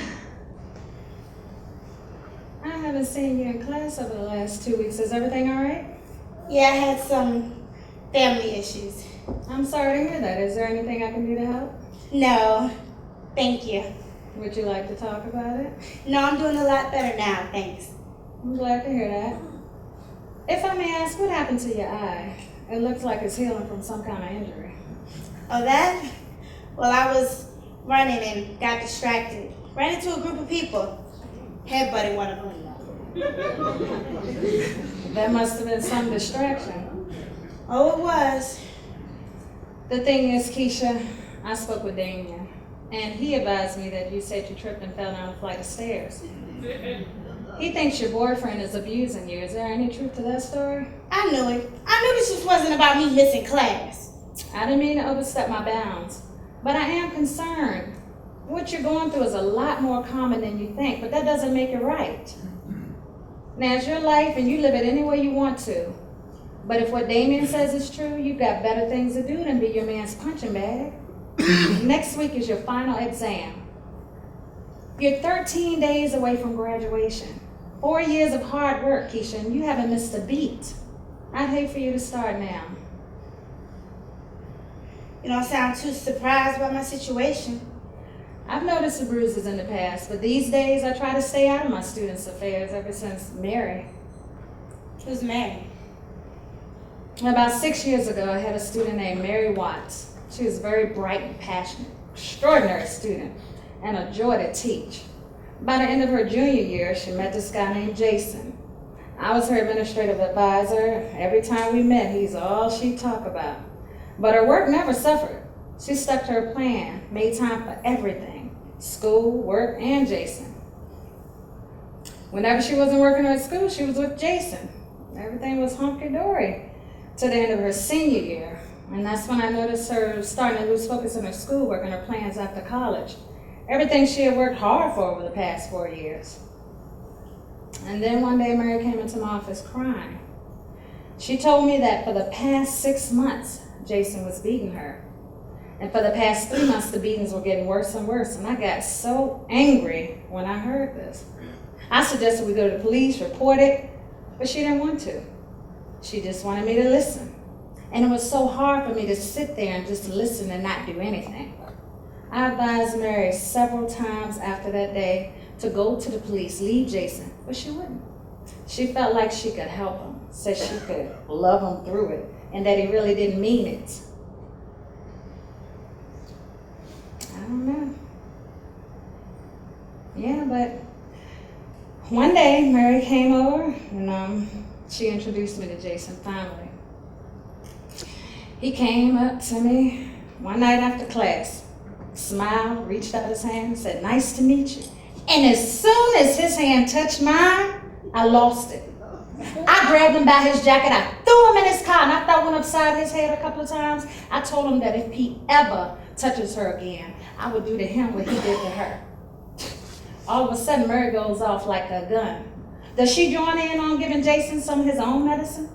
Or verbally express how she feels about being beaten over the last 6 months? No. She goes off on me. She got so angry with me, telling me it was none of my business. All I was trying to do was help and protect her. She couldn't believe I was hurting him. She couldn't believe I was hurting him after all he had did to her. All she could do was think about Jason. I vowed that night I'll never get that involved again. So what happened to her? Well, she graduated with honors, top of her class, got a great job offer from a company in Chicago. She decided to take it. Sounds like everything worked out okay. Not quite. The night she was preparing to leave to catch her flight, Jason came over to ask her to stay. And when she refused, he got violent, started slapping her around. Slaps turned to punches. His last punch forced Mary out of a 2-story window, paralyzing her from the waist down. When I got to the hospital, she was in a coma. When I saw that child lying in that hospital bed, helpless, unconscious, fighting for her life, it was like it was one of my own children. I never wanted to go out and kill a man more in my life than I did on this night. She came out of the coma 3 days later. I was there when she woke up. The first thing she said to me was, "I'm sorry I didn't listen." We still talk, even to this day. She tells me every time she talks to me how she wishes she would have left Jason alone. Called the police, did something, got out while she had a chance. And she lost the job because the company deemed her unable to perform. She now lives on disability. So I'm not here to tell you what to do. Girl, you're gonna have to ask yourself, not how much you love this young man and how you can help him, but how much do you love yourself? And help yourself, sweetie. Help yourself. What does your family have to say about this young man? They hate him. Was it always like this? No, they used to get along great until my sister told them about him beating me. You told her about it? No. She saw for herself. I guess Kevin was so angry that day that he forgot to lock the door. He's normally pretty good about locking the door before he beats me. All I know is he's kicking and punching me 1 minute, and the next minute, Tasha is kicking and hitting him in the head with a lamb. Your sister sounds like my kind of girl. Has she ever been abused by a man? Oh no. She would kill a man if they ever put their hands on her. See, my father used to beat on my mom growing up. There were a lot of long, sleepless nights while watching my mother beg for mercy. We would try to help, but of course we were no match for a grown man who had too much to drink. I never told anybody this, but my mother once told me the reason why she stayed with him is because she believes she can change him. That she could love him through it. that if she stuck it out a little while longer, he would see that and hopefully change. Not to mention she was terrified of him. It's the same way with Kevin. I love him, and I thought he loved me. But I couldn't tell my friends and family that. They would think I was crazy. Is your father still alive? No. One day, my mother was finally going to stand up to him. He was about to beat my sister Tasha because she forgot to take out the trash. He was 5 minutes into beating my mother when he had a heart attack. Died within seconds. I had no idea you had been through so much. My mother taught us how to be strong. She sounds like a great woman. She is. You'll get a chance to meet her at graduation. I can't wait. Listen, Kisha, after my conversation with Damian, I took the liberty of getting some information for you. I'd like to read a little bit of it to you. Okay? The African Voices Against Violence, Tufts University, reported in 2002 that the #1 killer of African American women ages 15 to 34 is homicide at the hands of a current or former partner. The American Institute of Domestic Violence reports that 5.3 million women are abused each year by an intimate partner. Domestic violence is a leading cause to injury in women. And women are more likely to be attacked by someone they know rather than a stranger. Wow. It really makes you think. Let's go a step further. The Women's AIDS Federation in North Ireland reported under causes of domestic violence that in some relationships, violence arises out of the perceived need for power and control, a form of bullying and social learning of abuse. Abusers' efforts to dominate their partners have been attributed to low self-esteem or feelings of inadequacy, unresolved childhood conflicts, the stress of poverty, hostility, even resentment towards women, and personality disorders. So maybe his father beat on his mother when he was a child. Or maybe he wants you to fear him so he can control you. Or maybe he's just a coward. No matter what the reason, it's wrong. Professor Givens, I've been so scared of saying the wrong thing. Or not acting like he thinks I should. He told me that if I leave him, he'd kill me.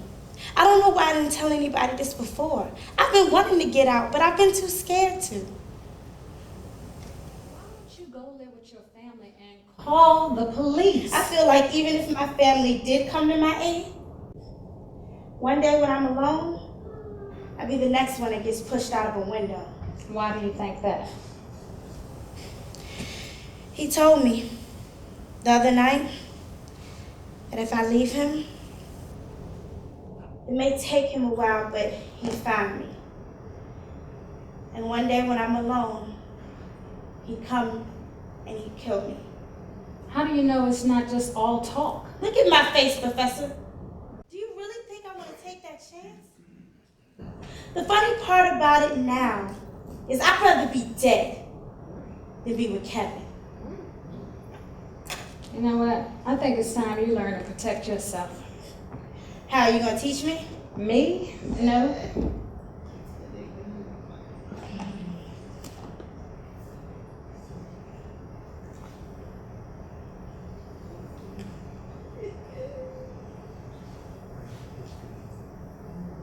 Hello, Teresa. Yeah, it's Vanessa. Look, I'm calling in a favor. How long are you going to be at the dojo tonight? Great, great. I'm sending someone over. Her name is Kisha. All right? Talk to you soon. Who is that? Her name is Teresa Jenkins. And she's a good friend of mine and a 4th degree black belt. She'll teach you how to protect yourself. What if she teaches me how to protect myself and I'm too afraid to use it? I'm not here to preach to you. But don't you fear anything or anyone but God. Teresa can teach you how to physically protect yourself, but the Master is the only one that can truly keep you safe. You might want to listen to him sometime. Really listen to what he has to say. Let him lead and you follow. He will never forsake you, but he can't stop you from being stupid. And if you really want out, this is your chance. Thank you, Professor Gibbons. Thank you for taking the time to try to reach a lost soul. You know, I just put so much into loving this man, and I stopped caring about myself and the people that really care about me. But it ends now. It's time for me to take control of my life. Thank you again, Professor Gibbons. You're welcome, baby. Bye. Bye-bye.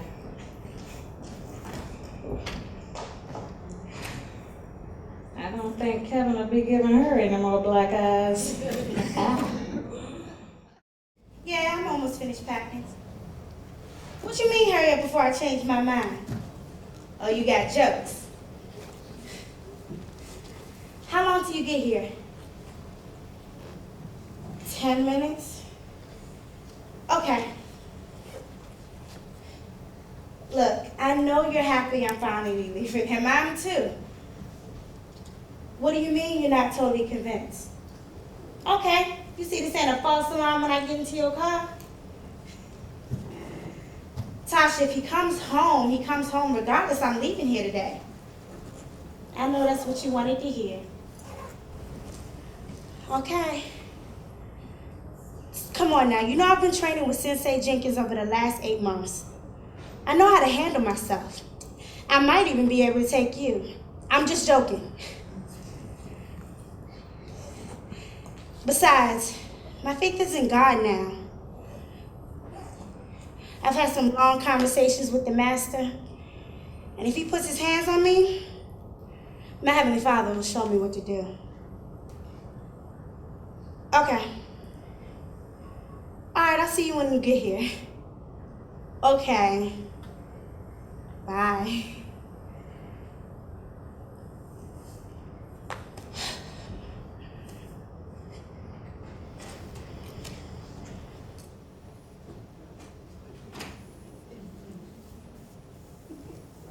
Where you going? I'm leaving. Oh, you trying to sneak out behind my back? No, I would have been gone hours ago if that was the case. I figure if I hung around long enough, I'd be able to tell you in person. So why are you leaving me? Why am I leaving? Why have you been beating me for the past 2 years, Kevin? Kisha, come on now, baby. You know I didn't mean none of that. I just got a temper, that's all. Is that your excuse? That's what you said after the first time you hit me. And the second and the 23rd. I didn't mean any of it. Baby, you know how much I love you. I just got a temper. I just get scared sometimes. You know, a woman gotta know her place. And you know the sad part about it is, I believed you. And the funny part about it is that I put up with it for so long. The punches to my face, the kicks to my stomach, when the 87 times you slapped me in my face, the lies, not to mention the cheating, coming in at 4 o'clock in the morning, the phone numbers in your wallet, your cell phone, and your laptop, username player 2008, password chicks I'm all up in. Yeah, I know about that too. All the emails, the voicemails, the quote-unquote business meetings, on the phone calls from your so-called cousins. Yeah, I knew about it all. And yet I turned my head, all because I loved you. But a wise man once told me that love is an action, not just a word. And it wasn't love. I've been afraid of you ever since the first time you hit me. But not anymore. The only one I fear now is God. They say he will never leave you or forsake you. But he can't stop you from being stupid. And I'd rather be dead than live with you in this house another night. I hope you get some help, Kevin, because whether you realize it or not, you have a problem. I hope you find a woman you can be very happy with, because you and I are through. Because I deserve better. Kisha, look, I know you upset, baby. I know you are. But do you really want to throw away what we've built over the last 2 years? I know you still love me. Just give me another chance, please, Kisha. Please. Just look me in my eye right now and tell me you don't still love me. Kevin, I don't love you anymore. And I don't want you in my life. The love that I had for you has evaporated into the air. Where it is gone, I don't know, and I don't care. You're a punk. Weak. What kind of man beats on a woman? Especially the woman he's supposed to love? You wouldn't even stand up to your best friend. Or the girl's boyfriend that caught y'all two in the hotel room last weekend. Didn't think I knew about that either, did you? Shut up! Running off at the mouth. I don't care what you say. You ain't going nowhere. Not today, not tomorrow, not ever. You can say whatever you want to say. I run this house. I pay the bills around here. Keep running your mouth and talking like you really gonna do something. Is that all you got? Is that all I got? Is that all I got? Is that all you got? Well, there's plenty more where that came from. You want some? You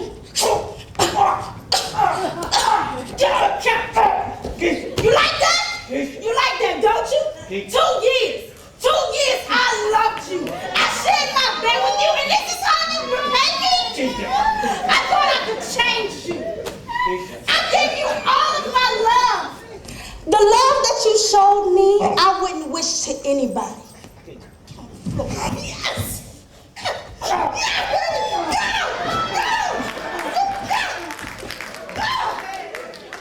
hope that showed you how much I loved you.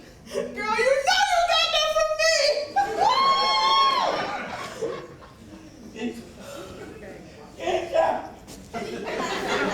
This ain't over. This ain't over. Give it to him. Oh, yes, it is. Because I just ended it.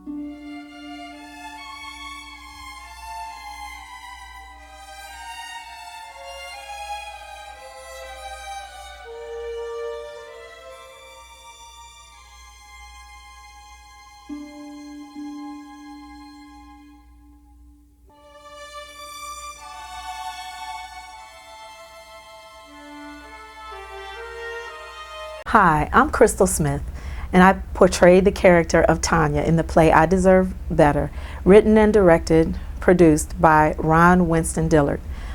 And it was an exciting experience. First of all, the way I came upon the part was Ron was casting. When he was casting for the role, there was a male that was supposed to play Leroy. Well, in light of the war and everything that was going on, Ron talked to me about doing the part when I had some availability.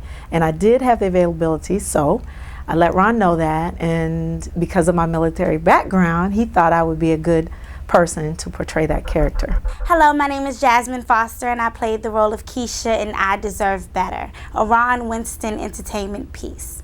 When I first got the script, Ron had told me before that he was writing this amazing play and he wanted me to act in it. We sat down for dinner one time, me, my mother, him, and his wife, and he told me the storyline, and he told me that he had a part for me, the role of Kisha, and told me that she was in the middle of a domestic violence relationship, and he basically told me how it ended. And I was very enticed by the storyline, and I really wanted to do it because I wanted to be a part of the message. Because I think that it is something that we don't talk about all the time and something that does need to be addressed. When I first read the piece, I was amazed at the first scene, which is my favorite scene. I mean, how many movies or books or plays do you see where the first scene is so much action? And that's one of the reasons why I wanted to play the piece as well. The way the role came to me for Tasha was I was approached by Ron Winston Dillard Jr., and I was approached by email, and I initially didn't recognize the name or who he was at the time. And so he pursued me for a couple of months via email. And then I had a friend of mine that I work with who actually stopped me and said, "Hey, Nicole, have you Ron Dillard's trying to get in contact with you." And I said, "Okay." And I played dumb, like I didn't know what he was talking about. He said, "Yeah, he's been trying to email you." And I was like, "Oh, really? Who is he?" He's like, "He's a really cool guy, and he's got this play he's putting together, and he's got a part that he's written and he's thought about you for specifically." And I was like, okay. So then it had more validity to it because this individual is a very good friend of mine that I have actually done theater with. So after that, I went ahead and I went back to my email, and I decided to, at that time, reply. And I said, "Hi, Ron, I got your email," and just asked more about it. So then we planned to meet for lunch one day, and he sent me a copy of the script. And I read over it, and we talked, and it was a good script. So I did decide to meet with him for lunch, and we talked. And basically, he said he wanted me to do the role. He did write the role specifically with me in mind, because he had seen me in some other shows. I'm not sure which ones, but he saw me perform, and he thought that this role would be great for me, for the older sister Tasha. My name is Kesha Beener, and the character that I played was Eve, the cousin of Kisha. Well, Mr. Dillard himself called me, and I met Ron at St. Paul's Baptist Church through the drama ministry. And out the blue one day, he called me. I was at work, and he told me that he wrote a play about domestic violence and asked me that I want to be a part of it because he wrote a part just for me. And I was so excited about it. And as you see, I accepted the offer. So, hello, everyone. I'm Ronald Winston Dillard Jr. I am the executive producer, director, and writer of I Deserve Better, as well as the owner and operator of Ron Winston Entertainment. I'd like to thank you so much for purchasing this DVD, and I hope you have enjoyed the performance as we enjoy preparing it for you. I came up with the concept of writing a domestic violence play back in 2001. It was originally titled I Deserve Better Than This. It was originally titled What Kind of Love Is This? It was originally going to be the first play trilogy. I wanted to do a part 1, part 2, and part 3. I'm still thinking about that concept just based off the feedback I've gotten from everyone. I've never been a victim of domestic violence. I just felt in my heart that I could write something that would trigger to the heart. As an actor, I've been acting since I was 12 years old. And understanding situations and problems, whether it's racism, whether it's domestic violence, whether it's loneliness, to understand a situation, I think once you can do that, then you can channel that anger to actually perform it. Hi, my name is Lynn Painter. I played the character of Damian. First and foremost, I really want to thank Ron for allowing me the opportunity to be a part of this production. It was truly a wonderful experience. I really learned a lot. He is an excellent director. He taught me a lot about acting. Ron and I met almost a year ago. He came to see a play that I was in by the name of Belle Blue, where I played a character named Belle. And as soon as the show was over with, he approached me and asked me if I would like to play this character Damian. Said if I could bring the same intensity or more to that character, then I'd be a sure win for the character of Damian. So I said, okay, I would give it a try. A few months later, he stuck to his word. He contacted me. He let me take a look at the script. I liked the character immediately. It really wasn't a stretch for me, considering I have, with my limited acting career thus far. But I really enjoyed playing the character. He's a really nice, sincere guy that really wanted to be with this young lady, but she was so wrapped up in the guy that she was with, who was abusing her, that she couldn't see the light of day. So, but I really enjoyed it. It was a wonderful experience. I really truly look forward to working with Ron in the future. He's an excellent director, a wonderful writer, and an all-around gentleman. He's very professional, courteous, and with those credits, I think he'll do well in anything that he puts his hands upon. The man is truly blessed with a lot of talent, and I really would enjoy working with him again. Hello, I'm Loretta Gray. I played the part of Vanessa Givens, the college professor. The role of Professor Givens was given to me by the writer and director Ron Winston Dillard Jr.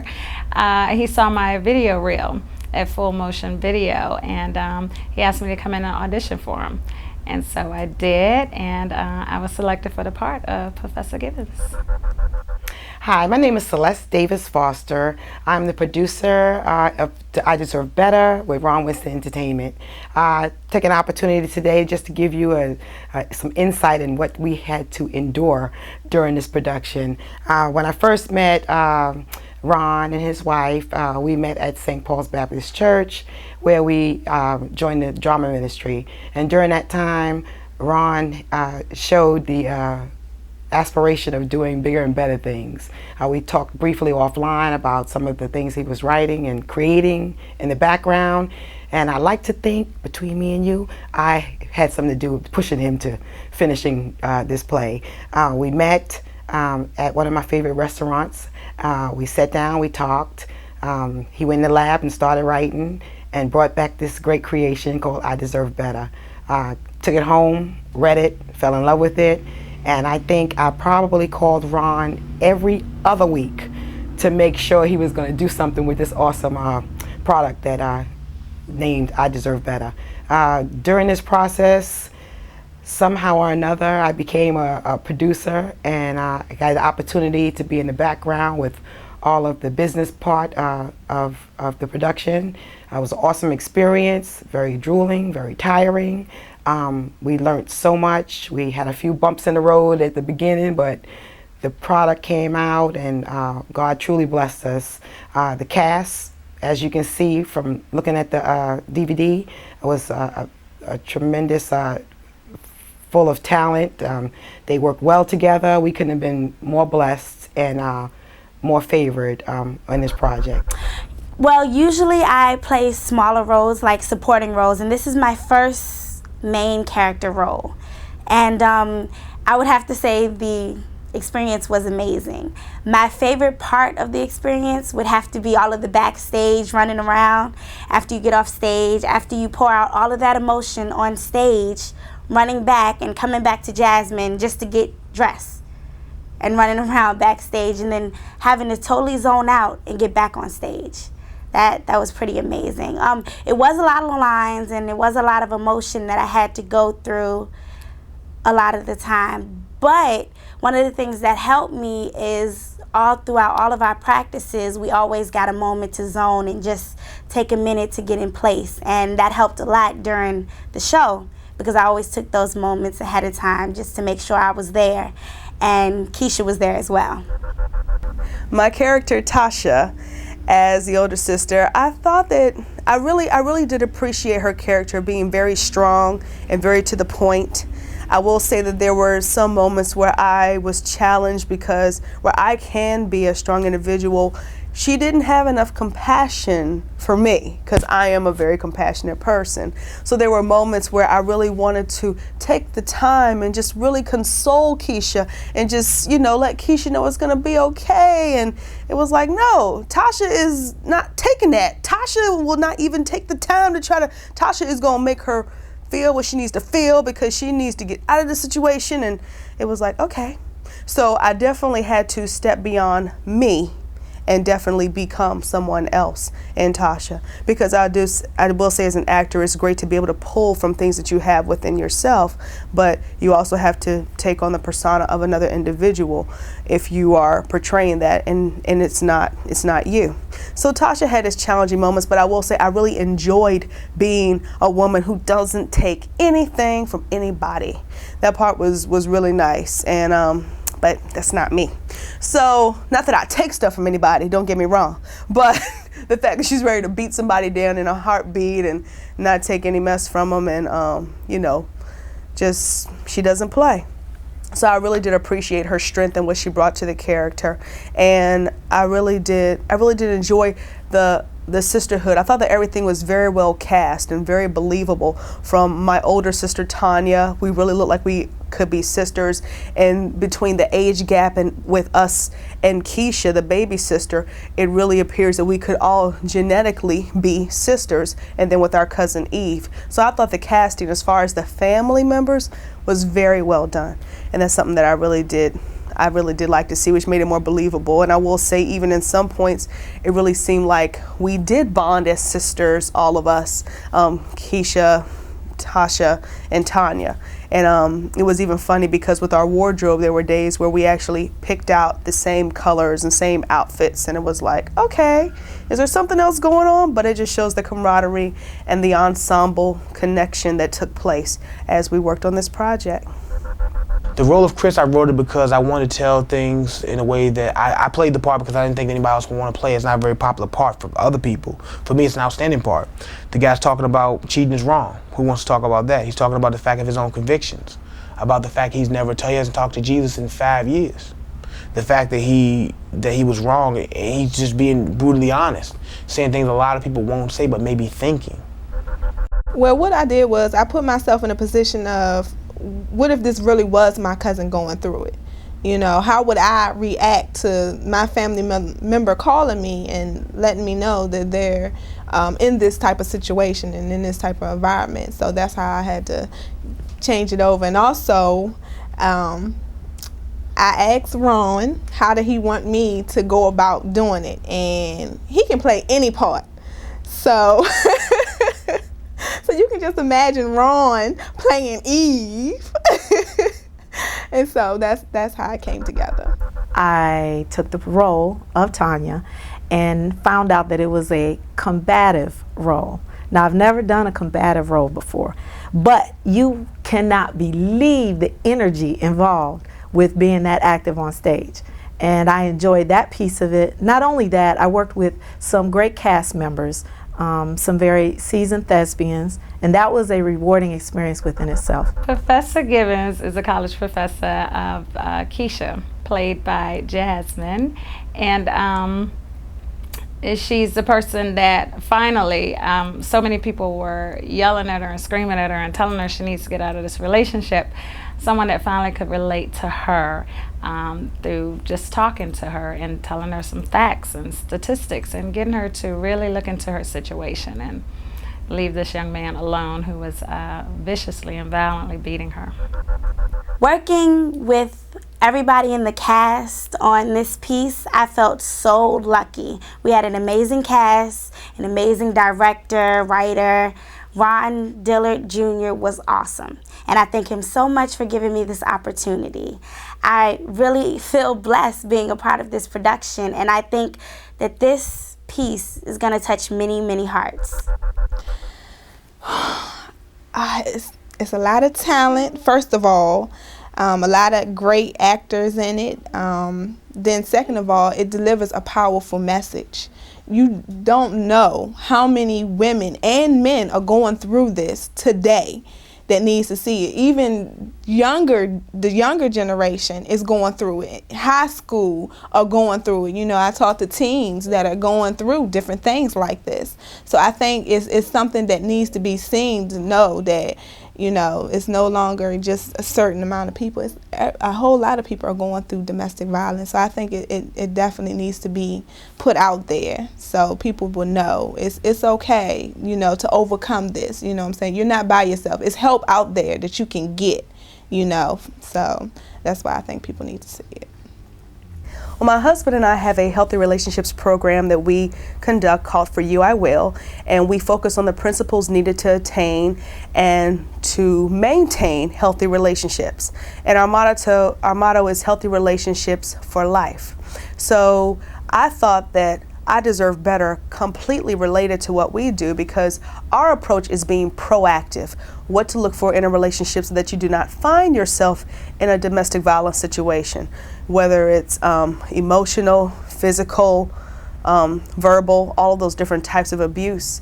We are addressing it initially by giving people the keys and principles of what to look for so that you know what type of individual you want to be with. So we reach out to youth, and that's teens, and also young adults and couples, giving them the key principles, which include communication, looking at your goals and things you want to do in life, and making sure that you have someone that compliments you. And that doesn't mean that they have to have the same goals and things that they want to do in life, but someone that is going to be able to support you in your dreams and you be able to support them. So you just want someone that's going to definitely compliment you. So that is just a gist of our focus. And one thing that we do that's very unique with our teen portion is that we actually have 8 sessions that we teach teens about those topics I mentioned. Is also we talk about sexual abstinence, why you should wait, why you should respect yourself. We talk about self-awareness. We talk about how to handle finances in a relationship. We also talk about goal setting and vision, and just being able to make goals for yourself and how to make those things come to fruition. And we do an 8-session series, and then we end it with a mock wedding ceremony where the youth actually make vows of sexual abstinence. So that's just something that we do to try to help the youth have, almost like when you're in a sorority or a fraternity and you really, you go through some things together, and that brings that brotherhood or that sisterhood. It gives the youth an outlet and a platform to really say, you know what, we're going to stand and we're going to save ourselves until we find the right individual. And that is one major component of our program. But we have a DVD that actually has been launched in 2008, and more information on that can be found at our website, which is www.foryouiwill.com. And that For You I Will is spelled like, for you I will save myself, for you I will wait. And that's For You I Will. Wow. During this production, I don't think I ever shared this with anybody. I had no doubt. I can tell I have a gift for identifying talent, identifying, positive messages. And at the very beginning, I knew this was going to be a production that was going to be very successful. However, in rehearsal, you don't feel like that. Sometimes during rehearsal, it's a little frustrating, and, whenever you're dealing with a different type of personalities, you have conflicts in time and, attitudes. It was challenging. It was very challenging. It was a great experience because you never know how difficult it is. When you go sit in that movie and you go sit at that play and you go see this play, you have no idea what happens behind the scenes. I had no idea after being in the experience that it was going to be as successful as it was. I sat in the audience all 3 nights, and I was emotionally affected every day that I saw the play, and I was part of it. So I can only imagine some of the people who experienced this play who didn't even share with us, how they felt. So didn't have any doubt at the beginning, but I can tell you that, through some of the rehearsals, I think I almost threw in the towel a couple of times. Well, Victorious Ladies is a nonprofit organization that I started.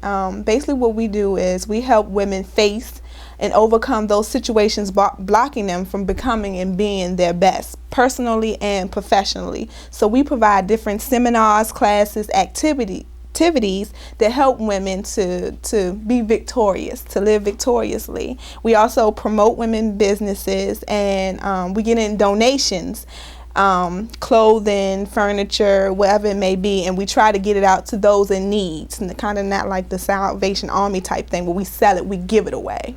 So that's what Victorious Ladies is. And we also work with younger ladies and kids and communities and stuff. So I briefly, a little bit about myself. I am a poet, self-published author, and now a actor. I can add that to my credits. I started writing poetry in 2001 after I kind of had a spiritual awakening. I figured it was something better I should be doing, and I didn't know what. So finally I stumbled upon writing poetry, and it allowed me to free myself from a lot of the things that bothered me mentally. And in that, it has opened up many doors for me. I've done things through my writing that I would never have ever considered myself doing. I would have never sat down and said to myself, well, I'm gonna be in theater, well, I'm gonna, speak publicly and things of that nature. And I've had those opportunities since writing my book of poetry. By the way, it's titled The Poetry of a Speaking Spirit. You can reach me at lppublishing33.com or lppublishing33 at yahoo.com. For more information about my projects and upcoming things that I will be getting involved in. But like I said earlier, I really look forward to working with Ron again on some of his upcoming projects. I'm pretty sure this will be a name that you will be hearing a lot from. Thank you. LaGray, the album, my first solo album, will be coming out hopefully this August 2008. And it's a combination of neo soul, R&B, a little jazz. It's just some feelings and thoughts of things that I think a lot of people can relate to, and I hope you go out and buy it and like it.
Overall, I Deserve Better was an incredible journey to go from writing it at home to seeing it on stage.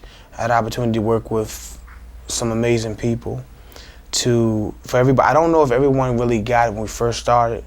I don't think no one really did. No one knew how big I wanted to make it, how good I knew they all were, how bad they wanted it.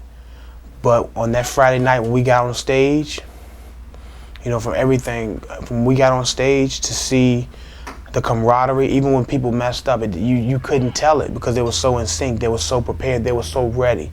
Everyone was committed to excellence. I thank them so much for being a part of it, and I thank you so much for not only purchasing the DVD, but also for you giving us the time of day and checking out this play, I Deserve Better. Thank you so much, and we'll see.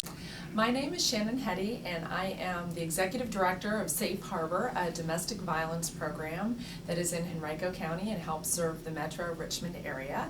And I am here to talk about domestic violence and its impact on individuals. Domestic violence is about power and control used over another person in the context of an intimate relationship. It is not about being angry or losing your temper. In fact, it's just the opposite. Domestic violence is often calculated it escalates over time, and it has devastating impacts not only to the victim, but to the entire family. The biggest question that people ask me is, why would a woman who is battered stay in an abusive relationship? And it's for many reasons of why a lot of people stay in bad relationships. Because they love the person, because they're financially dependent upon them, because they're fearful for their safety and that of those that they love. Psychological abuse is also a huge component of domestic violence and is often what keeps victims in the relationship.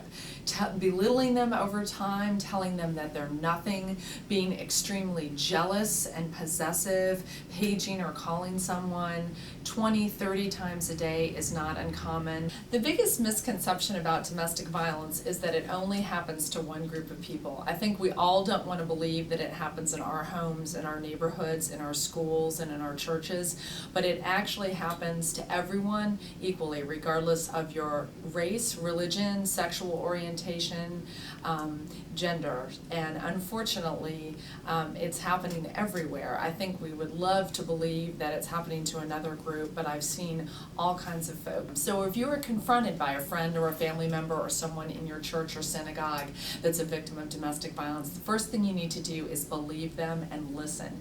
You can't make them leave the situation. It's got to be their choice, because if you start making decisions for them, then you take on the role that their batterer has of controlling their life. So it's important for you to say things like, I care about you, I believe you, no one deserves to be treated this way, I'm here for you, and here are some resources. And again, I'd like to talk about our 24-hour hotline, which is 287-7877, and there are people there 24 hours, 7 days a week that can confidentially listen to you, help you, and give you support. I think we need to talk with the playwright. Is that right? It's playwright? That's right. I wrote the play, directed, and produced it. Okay, all right. See, look, he's trying not to be overly talkative because he says he can talk. We're gonna let him talk about it. We're gonna let him talk about it. I don't even know whether to call you by your real name or your first two names. Which ones do you prefer? Ronald Diller Jr. is the name that I prefer, or Ron Winston Entertainment is the company. That's what it is. Let me tell you, he told me, he was like, well, I called, the company, was Ronald Winston Entertainment because I don't think people would like Ronald Dillard. I'm like, that's your name. But it's all good. It's all good. Make sure it's trademarked and all of that. Oh, yeah. Or somebody takes that from you. Oh, no, definitely have a hard time doing that. Okay, so let's start with the basics. Where you from, bro? Petersburg, Virginia, born and raised. Okay, 23803, 23805, stand up. Okay. All right, and let's see. So you have this play. Correct. When did you write it? I started writing in 2001. It actually started out as the first play trilogy I wanted to do, because about domestic violence was called What Kind of Love Is This? Okay. It was going to be, the mother's, when she was growing up, how her conflicts with domestic violence, then her daughter, then her daughter's daughter. So it would be the mother, grandmother's story, the grandchild's story, then the great-grandchild's story. Gotcha. Okay. All right, so how long did it take you to get this from paper to an actual full production? About 4 months after I started back in June. Okay. What happened was in June, I tried to set up a meeting with an actor out in Hollywood.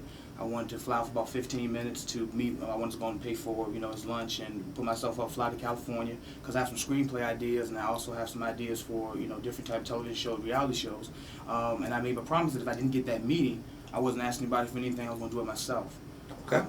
So I have been saving money since 2005, working overtime, do whatever I have to do to make sure my wife and family is secure, and making sure I have enough so I can give an opportunity to do this.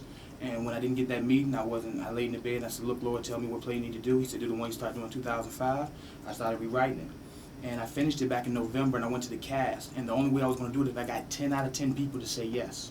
Okay. And after they said yes, I said, okay, maybe we have something. I let over 50 people read the play before we started production, because I have to make sure this is something that the people want to see. It's quality.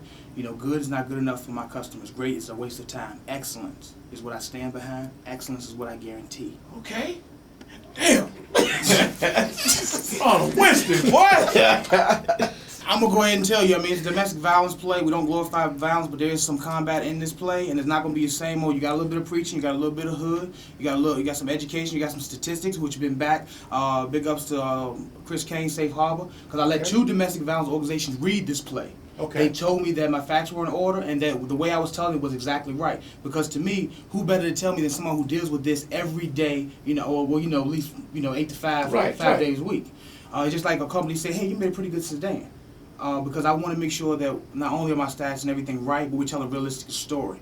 Okay. And this is a story of domestic violence. It's talking about the young lady. You get to find out, you get inside her head to find out what she's thinking, why she does it. Maybe you think she's dumb, maybe you think she's stupid. And it's an emotional roller coaster. Sometimes you're upset, sometimes you're mad, sometimes you're scared. Okay. But we want to find out, because my belief with this is that we can tune into what a person is thinking, then you might have the opportunity to help them. Because there's a lot of people out here hurting. There's so many relationships where people are playing with hearts because they can, just because because the dude has a gift to gabble, because he got a nice body and the women want to check him out, or just people in general. Okay. There's not enough love and not enough taking care of each other. Yo, this Negro makes me want to play the organ. Hey, church music at, Mike. Hey, church music. All right, so this is one of those. Is this one of those plays where the ladies are gonna see it and then they're gonna be like, you know what? This might be happening to me. I need to change my situation.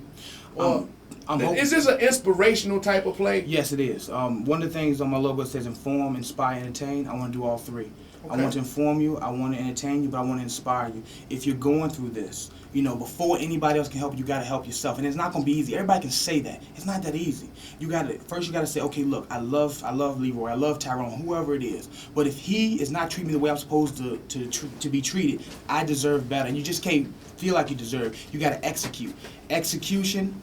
Get yourself a plan together. It may take a little bit of while, but get yourself out of that. Understand your worth. Understand your quality. Because trust me, if he doesn't, or if she doesn't, somebody else will. Because there's a lot of good women out there, a lot of good dudes out there with some people who are no good. And the thing about it is they keep messing up and they get more chances. Right. All because you love them. Okay. And I've been in love and I've paid many visa bills. Okay. So I know what you'll do. I know let you go when you're in love. Man.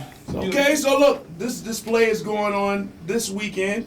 How can they get tickets, or they pay at the door? How does that work? They can pay at the door. They can go on my website, www.ronwinstonent.com.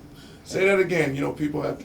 www.ronwinstonent.com. Okay, all right, all week at 7, and it's at a good time. The sun's going down, it's not as hot. It's definitely not as hot. We got air conditioning for them. We got air conditioning for them. That's important. They might have to bring a blanket. It might be too much air conditioning for them. Okay, that's what you need in life. And we got a band. We got our Footprints. They're going to be rocking the house from 6 to 7. Because instead of coming in with the elevated music. Oh, so it's going to be an event. Oh, it's going to be an event. You definitely want to be there. I mean, seriously, I'm not trying to get my Kanye West confidence on, but this play is fire. I mean, I know people don't want to say that because you don't be overconfident, but the thing about it is, it means nothing if nobody comes out to check it out. Talk that talk. I know it's good. I know it's good. My cast knows it's good. They're going to put on an unbelievable performance like you have never seen before. And the thing about it is, after it's over with, I'm not going to be hiding behind the stage. I'm coming out to see what the people's saying, what the people like, what the people want. Because the next play is on AIDS. You know what that means? That means that he's so confident he's going to come out there to your applause. That's what it means. Because y'all going to applaud him for the work that he put together. The people tell you if you did your job or not. That's right. And if he didn't, when he walks out there on that stage, y'all start throwing fruit. Please don't throw no fruit. Wait till I get outside to throw the fruit. Please don't do me like that. I'm sure if the play is good, if the play wasn't good, then your cast wouldn't have been a part of it. Because they wouldn't want to embarrass themselves. Absolutely, absolutely. All right, so check it out. It's going on Friday, Saturday, and Sunday. Tickets available. You can go to ronwinstonent.com. As a matter of fact, Ron dropped us off some tickets. And, I don't know, pick an envelope. Pick one, Ron. Pick one. First, second, or third? Second. Second? Okay. Second envelope contains tickets to the... to the Friday show at 7 o'clock. All right? Oh, I just looked at the price. That's not a bad price on the ticket either, bro. All right, so, look, tell you what, if you're interested in checking out the play on Friday at 7 o'clock, you call the number 6-345-1065. And, Ron, we appreciate you stopping through. much continued success. Thank and when we're done here, you're going to tell me who it was that wouldn't take the meeting with you. And I'm not going to blast them on the radio, but we can put in a call and blast them, on the phone. Okay. When you get off the air, we'll definitely tell you. That's what we do. Hey, keep it right here. Your chance to win $50,000 coming up around the 4 o'clock hour. It's the beat.